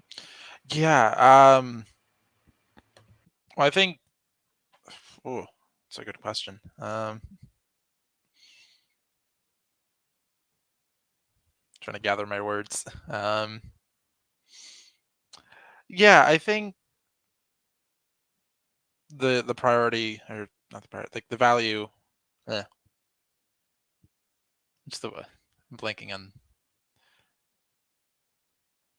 What was the word that English? It's Transparency. I know transparency, but what was the transparency? Oh, yeah, one of our core values. Yeah, the value of that. Yeah, I think that being like a big thing. As secretary, gosh, words. No, this is a word salad right now. Not You're the best good. at No, forming sentences it coherently, but I'm totally there with you. Yeah, so balancing transparency with the other core values of the party and the platform. As secretary, the meetings being like a big proponent for transparency and like making that open to the public. But for example, like putting people first, before corporations. Like make sure that the people have a say in the party. Like with the feedback that I had suggested, like people giving feedback. Yeah. Obviously, like it's not like before corporations, but like making sure people have a say in what goes on within the Pirate Party. making sure their voice is heard, and if there's like a valid complaint or criticism, take like heed of that.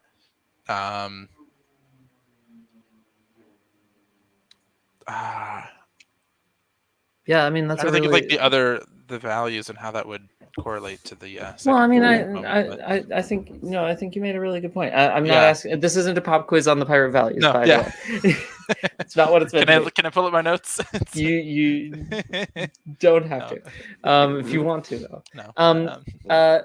I can also. I mean, I think Yeah, a no. question that I'm also looking to get an answer Yeah. from everyone on, which I kind of asked V and AJ already about, is just sort of a feel on or an idea of what you feel might be the potential difficulties for you. Like, what do you think might be? Yeah, what potential difficulties do you see for yourself in this position? Yeah, I mean, difficulties. I'm like AJ and I think Rowan as well. I'm 21, a college student, and like I've also took a break from college, like after high school. So I'm kind of set back 2 years than I would be. So and I'm also a music major, so got a lot of practicing in with like music. So I think just like a time management thing is like my biggest thing, and like kind of balancing everything, every aspects of my life, like practicing for gigs, practicing for performances, practicing just all that other stuff and homework, which as a music major mainly practicing. But just finding the time to actually like sit down and like transcribe everything, and like sitting down during the meetings. And I also work like part-time, but try to work as much as I can to get money. But that's definitely the biggest struggle I think that I could have. But I think if I put myself to it, I mean, I've been known, if I put myself to tasks and I fully commit, I have been known to produce like good outcomes. So Sure. Yeah. yeah. Okay. I think with the right mindset, that is a hurdle, but I think with the right mindset, that hurdle could be cleared. Cool. Yeah. Do you clear a hurdle? Yeah. Yeah. I mean, yeah. I know what Yeah. you mean. You know what I mean. Yeah. It's all good. Hopefully. Yeah. Cool. Yeah, I think you clear a hurdle. Yeah. You jump sounds over right. it and like yeah. That works. Yeah. Do you want me to answer that question too? I do, but I have a different question for you as well, Rowan. Okay, I actually forgot the question you just asked because I've just hit an ADHD moment. You're so valid. You're so valid. Yeah. My meds have worn off by this point in the day, so again, they're with you. But yeah, Vote pirate. Hashtag vote pirate. Thank you everyone in chat for spamming that hashtag vote pirate. I mean, we don't have to spam it, I suppose, but maybe you could spam it. That's fine. Not gonna say you shouldn't. That in the chat. Yeah. Spam vote pirate in the chat. Okay, so Swarm Care Rowan. I have multiple questions for you. Yes. Oh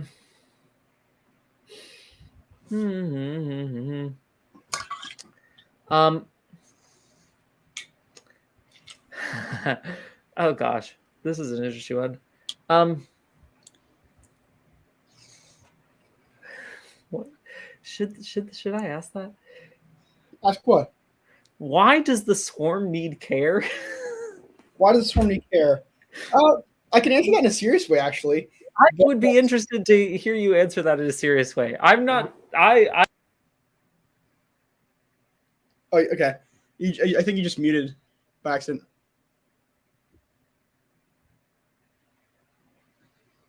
I think you're muted. You definitely are muted. Yeah. I was definitely muted. I was saying. So weird. I don't think that was I don't think that was a serious question, but maybe it was. But either way, you should answer it in a serious way. I want to hear you answer it in a serious way. So why does the swarm need care? Why does the swarm need care? Well, if we're going to define the swarm, let's start with defining what the swarm is. The swarm is the people joining the movement, people joining the party, people, or just people sympathizers of the pirate movement overall. And so if that's the definition of swarm, it's just the people who are members of the party or people who are interested or sympathetic of the party. Then we go to the care aspect, carrying them away. You can't really participate in a movement if you yourself don't feel welcome in it, if you don't feel comfortable in it, if you don't feel like your voice is being heard. And in my opinion, the swarm care role is really about first of all, making a welcoming environment for people to feel welcome to join. And I feel like that's the most important aspect of being in the swarm care role is making sure that the environment that the party has is welcoming to all people from all walks of life, and with all sort of medical and physical things, making it accessible as well, to all sorts of people. So I think in relation to that, that's one of the biggest things. But also in relations to disagreements, I personally believe that I can't. I don't want to bring up examples during this question, but there's been examples of in this past year. I'd say that, or not past year, in the recent year that have shown that there could be conflict within the party.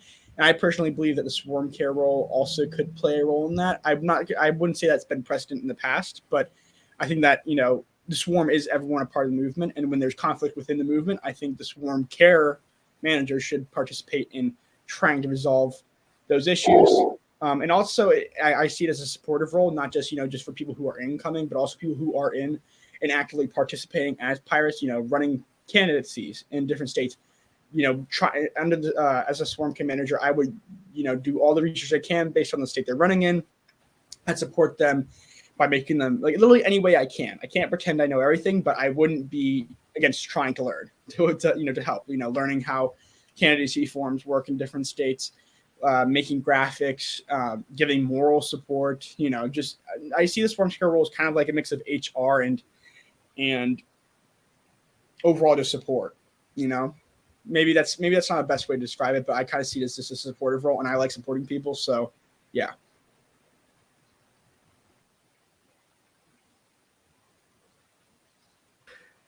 Vote pirate. Hashtag Rowan is fire. Thank you. It's in the chat. Yeah, thank you. Nice. Okay. Yeah, before I jump to other people, although I will note the question response that happened in our chat, which is, do you see swarm care participating more in pirate chat? And the answer is yes. I'll vocalize and respond that quickly because I know I haven't been part. Well, can I change that question a little bit and say what do you see as the relation between swarm care and pirate chat? Like, how do I see them connect? Yes. Well, I think the pirate chat is one of the main formats of the swarm. Again, swarm being the members, communicating with each other on a serious and a casual level. So I feel like participating in the pirate chat, which I should be doing more, but I'm not going to pretend I'm not. I'm not going to pretend I'm good at time management. That's been a common theme. I definitely need to improve. But with other stuff, I'll be honest. For context, I also do other stuff in my school. I'm a class representative. I'm also controversial. This is a controversial one, which might change some people's votes. I participate in my school's Democrats Club, but that's because I in some when there's not a pirate running, I would personally vote Democrat. It's a personal thing. But yeah, just for clarity on that sake. But also just other stuff in my life. Obviously school. But so I won't pretend that I have 24/7. But I will, if I no matter if I get in this role or not, I'll try to participate in more pirate chats because I do see it as an important method of creating a stronger and united community of friendship. So, yeah.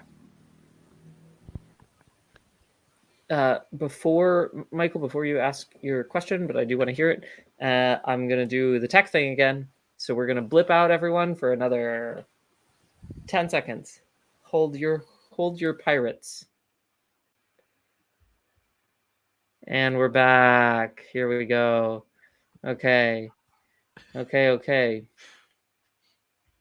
So, Michael, you had a question. I do have a question. Kind of just general, but also this is probably a good question. I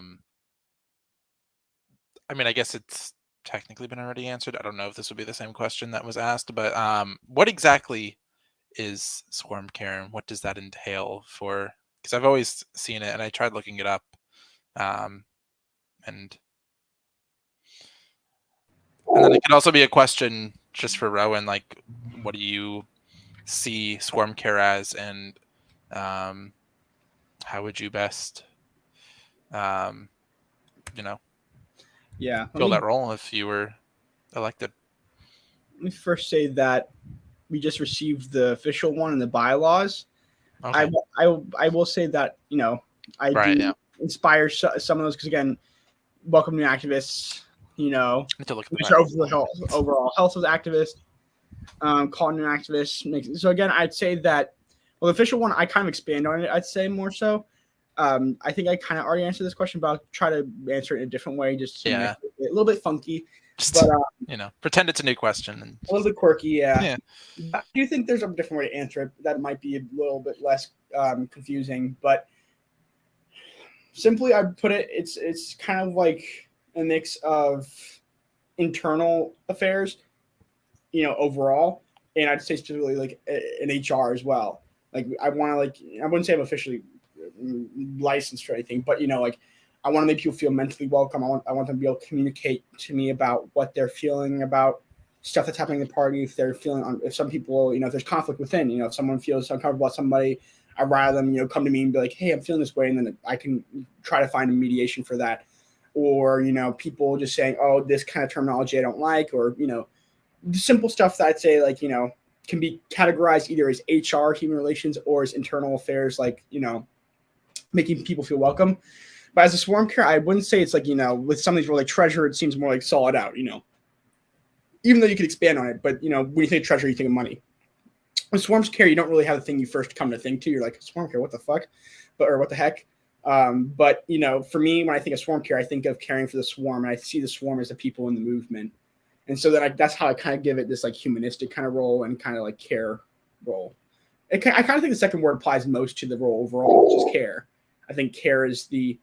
Do we have a hopefully have a bleep button? No, that's my fault for sure. It's okay. The stream is marked as explicit anyway. Oh, okay, then that's great. I'm happy. I mean, I'm not gonna say like start swearing Well, all no, the time, but I won't do it a lot. U.S. Pirate Party, the first United States Pirate or United States Party that where swearing is normal, Yeah. encouraged and not frowned upon. No. But yeah, I don't think it's the first. Anyway, go on. Swarm care is care, caring for the movement. That's the best way to put it. Simply put, whatever that entails, I want to do it. Also, I want to help people like figure out how to do in-person stuff. That would be something really fun if no matter what happens, I still want to see if I can, like in Illinois, especially. I've been talking with Mitch about doing a tabling thing in the Chicagoland area because that's where we're from. I'm doing a tabling event in Chicago. But again, you know, no matter what, I'd love to help, you know, people figure out ways to do that in their communities. And that also excites me. So yeah. Hell yeah. Thank you. I want to, because I said I would, want to ask you that same question I've been asking other folks. What potential difficulties do you see for yourself in this position, in the position of swarm care manager? Okay. So I think I touched on it a little bit earlier in relation to time stuff. Like I won't pretend I haven't, you know, don't have other things occupying my time. Of course, I will try my best to make sure that, you know, this also has equal share of time in relation to my occupations. So that's one thing I would say I'm definitely going to need to adjust. If, you know, if I get put in this role, I will definitely make sure my schedule has a lot more time for swarm care efforts. I'd also say I don't have the means to travel as well as many other people do. I don't have a driver's license for full clarity, so I know I won't be able to drive to many places. But, you know, I think that's not a total negative, of course, since we do have technology I can help virtually. Well, public transportation for the win. I could do that. I could take, if you know, depending on where I'm needed, I could take trains and buses. But I'd say compared to some, you know, some areas where cars are actually just dead to God are honestly needed, you know, I won't be able to travel there until I get a driver's license, in which I don't really know when that will be. But so yeah, in short, don't have a car, and sometimes not go a pretty moderate time management. But I do think that, if I get into this position, I will be able to adjust that. And of course, public transportation was mentioned just now. That's a solution for that problem. And of course, I will make sure to schedule myself in a better manner to be more available. If I was to be in that role as well, I'd also have weekly hours. I'd make it so like one day a week, I'll have a certain hour or 2 hours where I will be available on Discord, and people can come to me and ask me stuff. Just kind of because I know that's what, like, in my school government, we have president and a vice president, and they have weekly hours where people can come to them for questions. So I'd be very interested in doing something like that on the level of swarm care manager, being available to people. And also, of course, I'd make my contacts more. I'd give people my phone number and email if they need direct support, in case they can't meet during my office hour. Office hour, that sounds weird. Just I mean, that's what it would be. Be kind of an office hour, I guess. Yeah, I don't know. Help hour, cool hour. Yeah. But anyways, I kind of diverted that. My negatives are no car license, no driver's license, and moderate mid time management. Sure. Got it. Nice. Thank you. AJ has asked me to try and ask the hardest question I could possibly throw at him. And V pointed out that there is a question in the captain candidate bit, which is, what could we have done better to keep the Kentucky Pirate Party affiliated with us? Which I think is a fun one. But I don't know. I think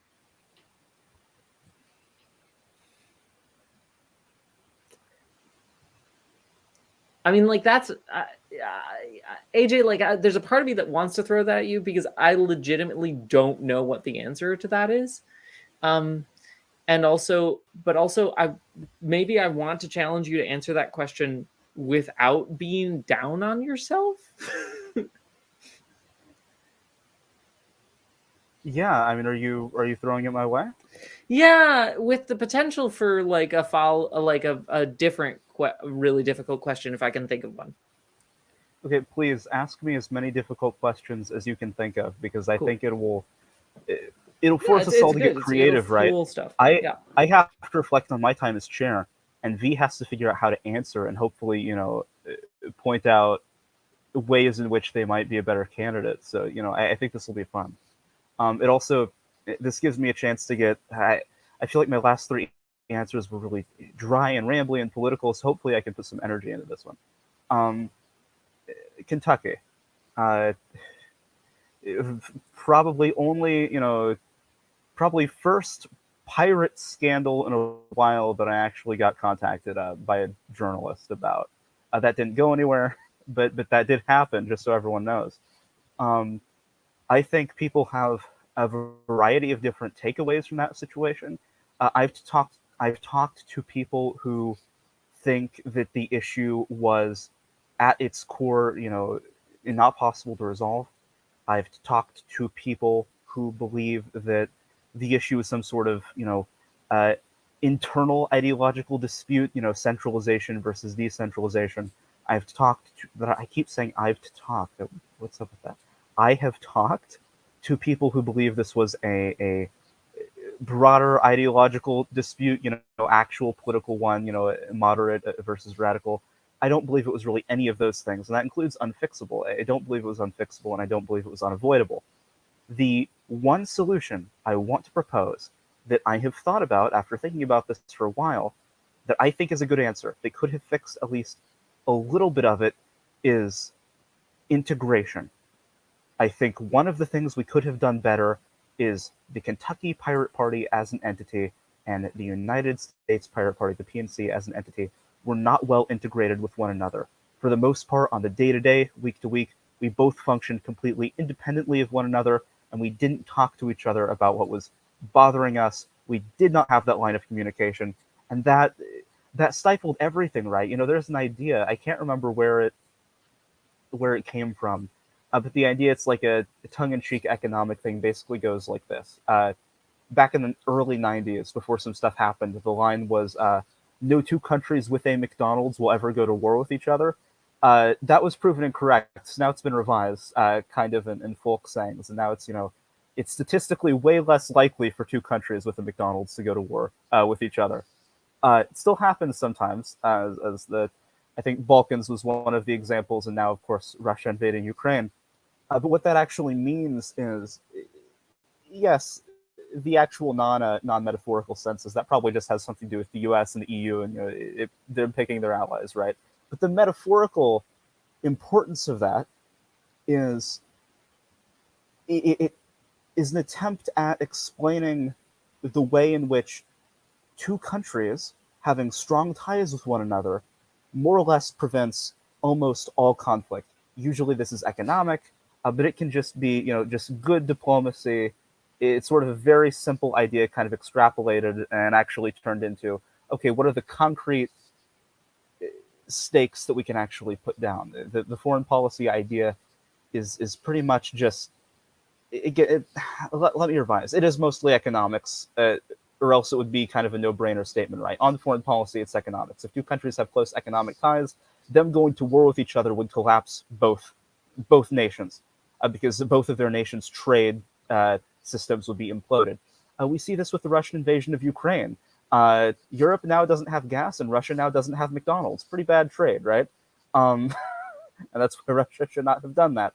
What I'm trying to say with all of this is, if we had planted a significant emotional stake and a resource stake in this former Kentucky Pirate Party, and they had done the same to us, we would both have been way more inclined to come to solutions, right? And maybe that's only abstract. Maybe that wouldn't actually work in this specific scenario, but I think it would have made things a whole lot better.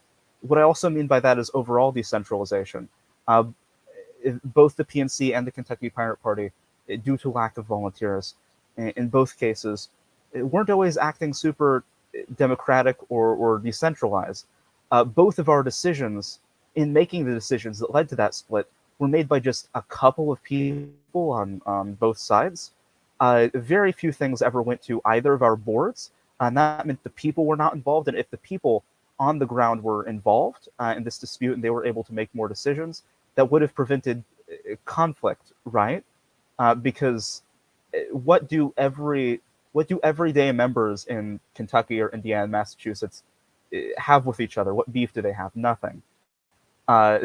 If individual members were involved at all levels, they would have been able to rein anyone who was involved in those disputes back, because they would have been able to take a look at us and be like, hey, look, this doesn't even matter to me.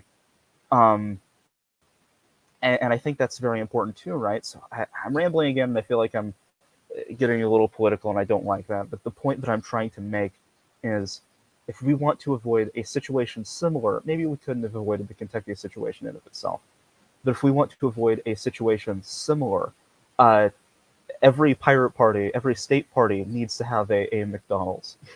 And what I mean by that is that we have to actually feel like that these are people that we're close to, and that we've invested resources in them, that they've invested resources in us, that they've invested resources in other local affiliates, and that everybody knows each other, and that everyone feels like they have a significant stake in the well-being of every other part of the organization. Because if we stay isolated, then of course we're going to become tribalistic. I mean, the entire idea of tribalism comes from the fact that when two groups get separated, right, they're going to stop knowing what the other groups are thinking about. And they're going to stop humanizing them after a certain extent. They're only going to see them as the things that they dislike about them. And it's the same with any sort of, like, I guess, social justice topic or whatever you could think of, right? All prejudice is usually the result of boundaries, right? If you don't interact with someone of a certain ethnicity or gender or what have you on a daily basis, it's going to be a lot easier for you to get swayed by biased or bigoted propaganda, right? That's why areas like in the inner city are significantly better about that, and why rural areas are worse. because that day-to-day communication isn't there. So I think my answer is actually, let's take these principles, let's take that principle, let's take the McDonald's principle, and let's put that to work in our organization. Let's start building serious bridges with one another and making sure no portion of the movement gets isolated from the rest of us ever again, because that made everything worse. Cool, thank you. V, I want to give you a chance to answer the same question, or something, or riff off that if you want. Yeah, absolutely. So I do want to, if you can, I know we're talking about Kentucky, and I know that what the question is like verbatim on the candidate forum questions PDF. Um, but can you repeat the question, please? Oh, Yes, absolutely. Also, I want to acknowledge hello. Barbara has Hey, you entered. made it. Hey. Eric is here. Hey, Eric is here. He accepted the auditor nomination, if I remember correct. Wonderful. Hi, Eric. In the middle of other questions, but we'll get to you in a second.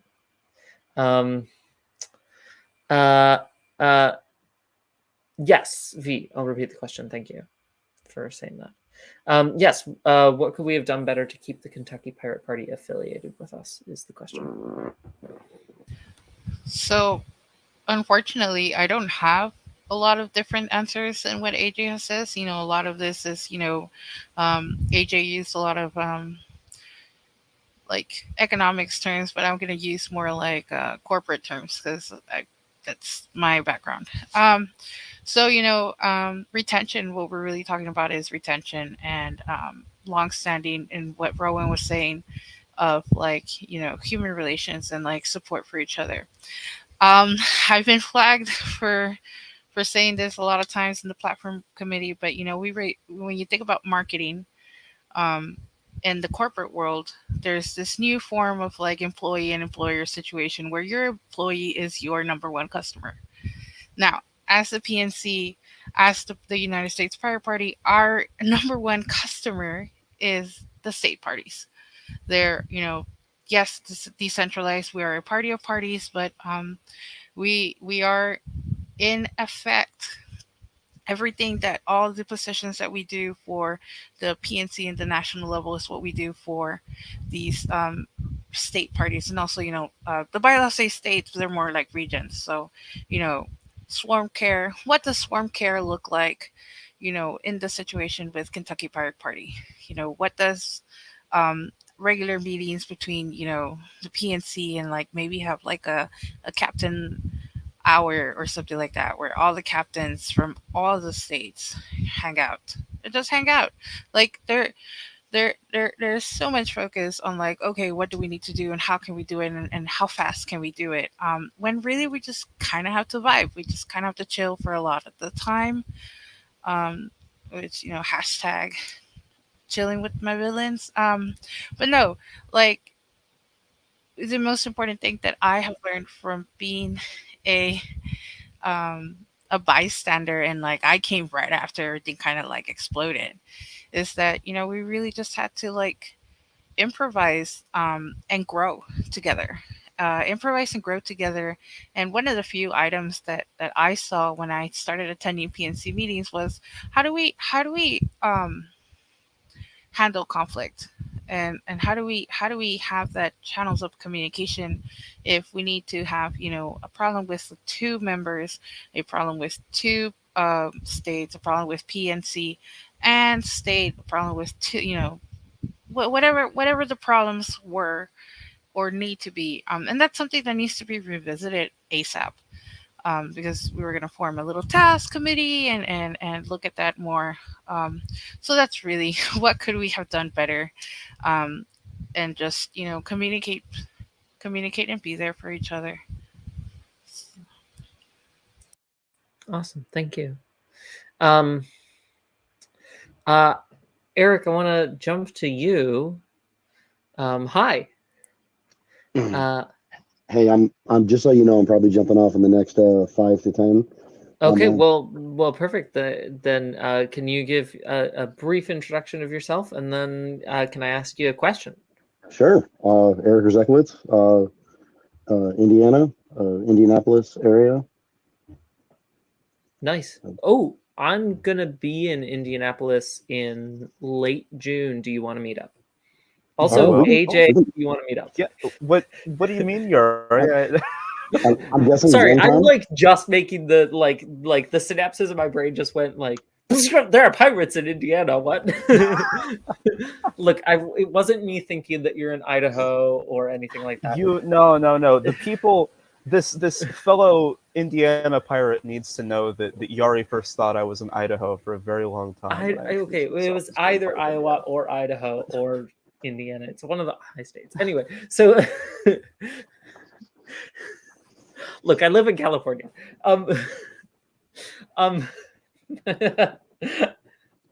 No, I knew. Okay. Yeah. Anyway, hi Eric. And you accepted a nomination for auditor? Yes. Amazing, wonderful, fantastic. Okay, so I am going to scroll on over to my auditor questions, and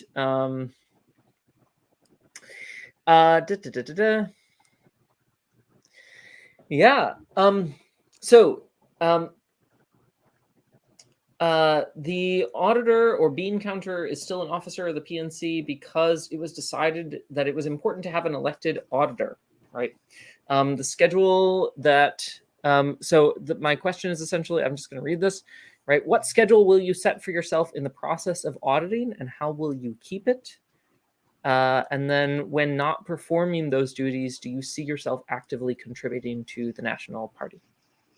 I mean, I guess not knowing the ins and outs of what the Pirate Party auditor would look like, probably a weekly process. Again, depending on when and if those receipts and paper trails flow into me. And then, yes, I have plenty of time that I can work into helping out, contributing, doing whatever I can do and whatever needs to be done for the PNC.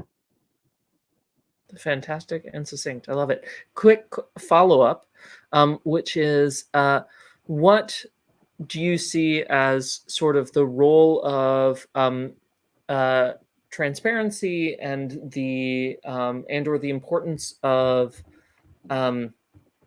right, like as an if elected to the auditor position, what sort of what am I trying to ask here? I guess basically I'm asking you to talk about transparency and how you can help facilitate that in the auditor position, and specifically with regards to building up a sort of sense for the people who are for our supporters, a sense of like, oh, this is where our finances are going, and how you might go about doing that and or working with the treasurer to do that. Okay, so transparency is very, very important, obviously, not only just in general, but especially to us. That should be fairly easy to maintain some kind of transparency by utilizing whatever open source software it is that we're using and making that available to anybody else who may need to or would want to see it, so they can see kind of, this is what the finances going in look like. This is what the finances going out looks like. This is where we're spending our money. And then, further maybe breaking that down, categorizing it, whatever we want to do, pie charts or bar graphs or whatever makes the masses happy. To that extent, do you feel like feedback is an important part of that process in terms of getting feedback from the public? Yeah, I mean, I would argue that pretty much anywhere in the PNC, feedback is important. We're fairly collaborative. I would say, painfully collaborative at times. So yeah, obviously feedback is very, very important, and driving that towards, wherever that goal may be, and if that goal is shifting, and the road to get there is going to be different, then yeah, definitely all the feedback that can come my way, the better. Fantastic. Okay. I mean, that's really all the questions I have for you. Do you have any final thoughts you want to share? I know you're going to have to head out soon. No, I'm good. Sorry, I've been traveling a lot for work, and then I scheduled a vacation for yesterday and today, and then I apparently came down with COVID at some point during my vacation, and I felt like I was dying all day. So just right before I jumped on this call, I took the test and it came back positive. So gonna go to sleep and see if I can sleep it off and come back better. Yeah. Good luck. I hope that your body is able to fight that off as much as possible. That sucks. Yeah, it's not been bad so far, other than the world's most painful headache, but it is what it is. Well, thanks for stopping in. Thanks for whomever nominated me. That was a surprise. I don't know, but I'm glad that it happened. I'm glad you're here. Alrighty. Cool. Yeah, you guys have a good night, and we'll be in touch soon. Cool. Okay. I think I would like us to wrap up by the hour, if that's okay with y'all. So I think I'd like to go around and get a set of sort of final statements here, knowing that there will be other opportunities and there will be other candidate forums. But I'm tired. But I do want to hear from you all your final statements. And I think as part of your final statements, I will be specifically curious to hear about your, this is, I think, one of my favorite questions, right? So specifically curious to hear a little bit, if we can keep them brief, but specifically curious to hear a little bit about your vision for the party in the next year. And if you can tie it back, of course, to what you might be able to do in your position if elected. I'm gonna start with Michael. Yes. If that's cool. Unless you're not with us. I'm gonna start with V. I was trying to open the chat. Oh my Now god. I'm starting with you. Oh my god. All right, so next year, this is what we're gonna do next year, okay? Yeah. For whatever position you choose for me to serve in, we are going to grow. Right now, we have seen an expansion of Discord servers for DMV, Florida, let's see, Texas, and Tennessee. That's 4 in the past 2 weeks, and we're just gonna grow and grow and grow and grow and grow. If we need to start on the internet and then hit the ground, then that's what we're doing. If we need to hit the ground and then go back to the internet, that's what we're gonna do next. In more specifics, what does that look like? Um, we are starting a. There has been a lot of movement on our Twitter and as far as one of our in introductions, a lot of people say, "Oh, I found y'all on Twitter," or "I found y'all on the Wikipedia." So if we can just, I don't know, keep doing what we're doing on Twitter and then do a little bit more. Just tie into our already great strength of guerrilla marketing and social media marketing. That's the plan. That's a plan. Amazing. Love it. Doesn't look like Michael's back yet. AJ.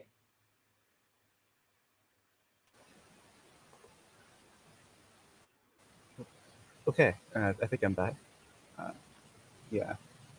Okay. I can hear you. So, it's interesting to figure out how to answer this. I think the first thing I want to say before anything else is I don't think this is a democratic process unless you grill the incumbent as hard as possible because they do have an advantage. So I'm going to say right now, I want to do this at least one more time this week. I'd love to maybe do one on Saturday so Mitch can also be here for the chair vice chair debate and we could have maybe all three of us. I think that would be really cool. And what I'm going to say is I will think up some questions that really harsh your vibe. I want you all to think up some really hard questions. Throw me some curveballs and give the other two chances to respond, and also throw them some curveballs about their tenure of doing other things maybe, and really make it interesting because I don't know. I'm still feeling like I'm a little in a weird space tonight. I gave very dry, rambly political answers, and I want us to get me out of that. I'm not having fun yet. I'm ready to go a couple more rounds. I want to be I want to be forced to be candid and interesting and responsive. So I just want to throw that out there first of all. I'm not done yet. I don't feel like everyone's grilled me sufficiently. What I'm going to say next is, as for my vision, I was brought in at a very interesting time. I was brought in because we were in a transition period, and we weren't quite sure who should be chair next. And I was thrown into the loop. And initially, we didn't even know how long I was going to be here. It was a whole thing. But I kind of wanted to serve at least one term. I thought it would be fun. We got behind that. I've served my term. And along the way, I picked up things that we started as a group that I want to see out. Things relating to 2023 and 2024. My ambitions for 2023 and 2024, which includes a full slate of minor candidates at the local level in every single state that we are operating in 2024. And that is a promise. That is something I want to see through. And there are other things that I've signed on to that I need to carry out with at least one more year. So I started as sort of a transitional candidate into a new pirate party. I actually went back and watched the last candidate forum we had last year. I described it as a stronger pirate party. But I've picked up new responsibilities and I need to see them through. And I think that I can really do a really good job seeing those projects through. Going back to what we said last year, there we go. Going back to what I said last year, I came up with a little exercise for all of us to do last year where during our outros, we had to describe our goals for the next year in 5 words or less. And what I picked was this, for a stronger party, or whatever. And I want to revise that entirely. My new under 5 words explanation comes from one of the best kids movies of the 2000s, Meet the Robinsons, and it is keep moving forward. And that is the pledge that I'm making to everyone tonight. We will keep moving on to bigger and better things for as long as I'm in this position, and for as long as I'm here, and for as long as any other wonderful, capable person, which V and Mitch both definitely are also in this position. But, I think I've got a few more years in me. Maybe. We'll see. Maybe I get super burnt out this year, but I want to go for at least one more year.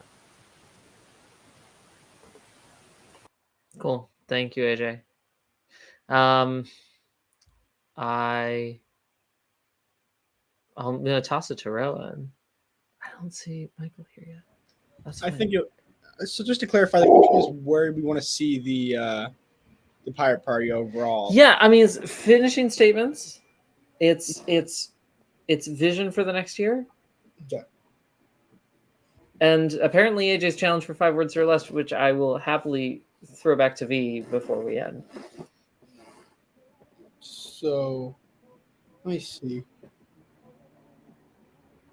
I mean, the thing I really want to see is just like on a personal level, is more in-person aspects being enacted on. I think I mentioned that earlier. Like, if I could have one tabling event on in the majority of states, I wouldn't even say each state because I don't want to push too hard, but it'd be nice to see each state by the end of the year have one tabling event in their respective state and whatever town or city they decide to do it in. That would be really cool to see. And also, this is one related to controversy and I that we just mentioned, but I also think it's one that's realistic. having communications with Kentucky and somehow trying to get them back into the fold and making a strong relationship with them again.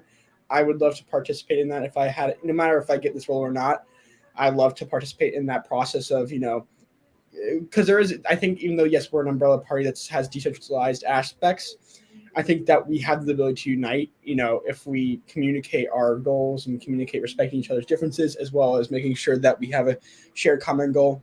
So in short, tabling events from each state party, as well as stronger relationship with those parties, with those state parties, and yeah, that's where I would put it. Also, just to make it, also to have a expanded base, to make room for more people to feel welcome in it, this movement, and to have more people come in due to that.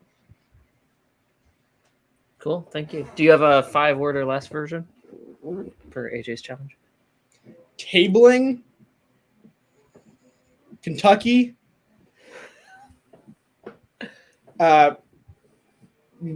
more bars, and happiness. Love it. Good. Tabling, Kentucky, more bars, happiness. When you say it all together, it makes it sound interesting. I think that's why I like saying it together. B, I'm going to ask you the same question. I don't think you get a rewrite on that one. I'll take it.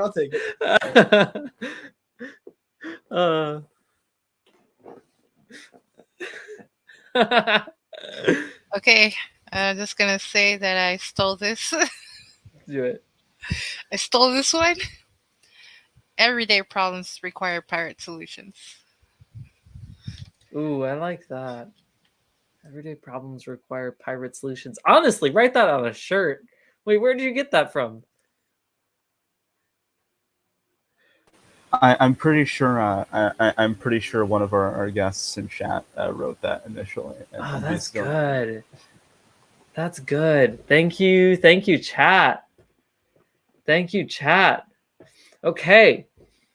On that note, hopefully, Michael's not here. Michael will get another chance in the next forum, so I'm just going to say we're going to cut it off there. Thank you all for joining. AJ, I'm going to let you do the honors.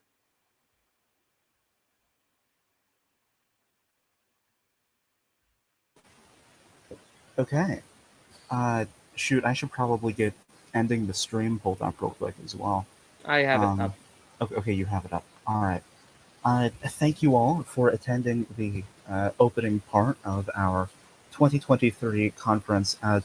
This year, it's an off year, so things are a little improvised, so I can't exactly tell you what exactly to expect for the rest of the week, only that it's not too late if you want to present something or suggest a conversation to have this week while Discord festivities and other things are going on behind the scenes, and while voting is going on behind the scenes.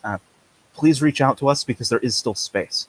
I'm going to try to fill as much time as I can with activities that suit the theme, but we don't know because this year we're mostly just focused on making our officer system democratic. That is the big gimmick this year, is trying out for actually the very first time this system where the people actually vote on the officers. But there will be other things. We're trying to make sure that there are other things. So other than that, watch the Discord server for more activities. I'm hoping that I can have more of those. Yari, when is it possible to vote on officer positions? Voting is opening very shortly after this. I'll have it up and there'll be an announcement on the Discord, and I'll also post a thing to the website shortly thereafter, and then I'll send it to you so that you can tweet it out. Tweet out the link. It'll be at the same link as the other ones once I switch it over, so it'll be support.uspirates.org/vote. So same link as before, support.uspirates.org/vote. Check that out once the announcement goes out later today. Right now, it's the nomination form like before, which will not, it'll look like it's working, but it won't. actually process your submissions. Yari, So don't do can I that. stop you for a moment? Yeah. Given we're going to have more candidate forums and we're going off script, should we move that? That's a good question. I think we can. Because if we'll we're going to talk have about it. candidate forums, Either especially way, like one Saturday for chair, then Yeah. maybe we should move it. we can make an announcement. We'll make an announcement when voting goes live. Here's what I know about the schedule, regardless. Here's the constant about the schedule that everyone should be aware of. There will be announcements about what is happening in the schedule by about 6 p.m. Eastern every day, right? If not a little bit before then, right? There will be activities and or things on the stream on here. Check back on YouTube or check the Discord every day between now and Sunday, 8 p.m. Eastern to 10 p.m. Eastern, for sure, right? And then we will let you know when the voting is open, but it will be at that link for sure. Those are the things I know 100% certainty. Okay, then I think all of our house cleaning is done. The only other thing I want to know is, have any of us, I want to know. I don't know where people should voice this, but have any of us during this candidate forum won you over? Do you have your mind made up for one of the positions you're going to vote for, whether that be a chair, swarm care? I mean, you probably shouldn't make up your mind on any of this yet because not everyone has been here. But if you have, if one of us has sweet talked you, please let us know in the Discord and tag the person you are endorsing. Make it fun. Be obnoxious about it. Let your inner Bernie bro out. Other than that, thank you everybody. Vote Pirate. We will see you, I guess, for at least something tomorrow.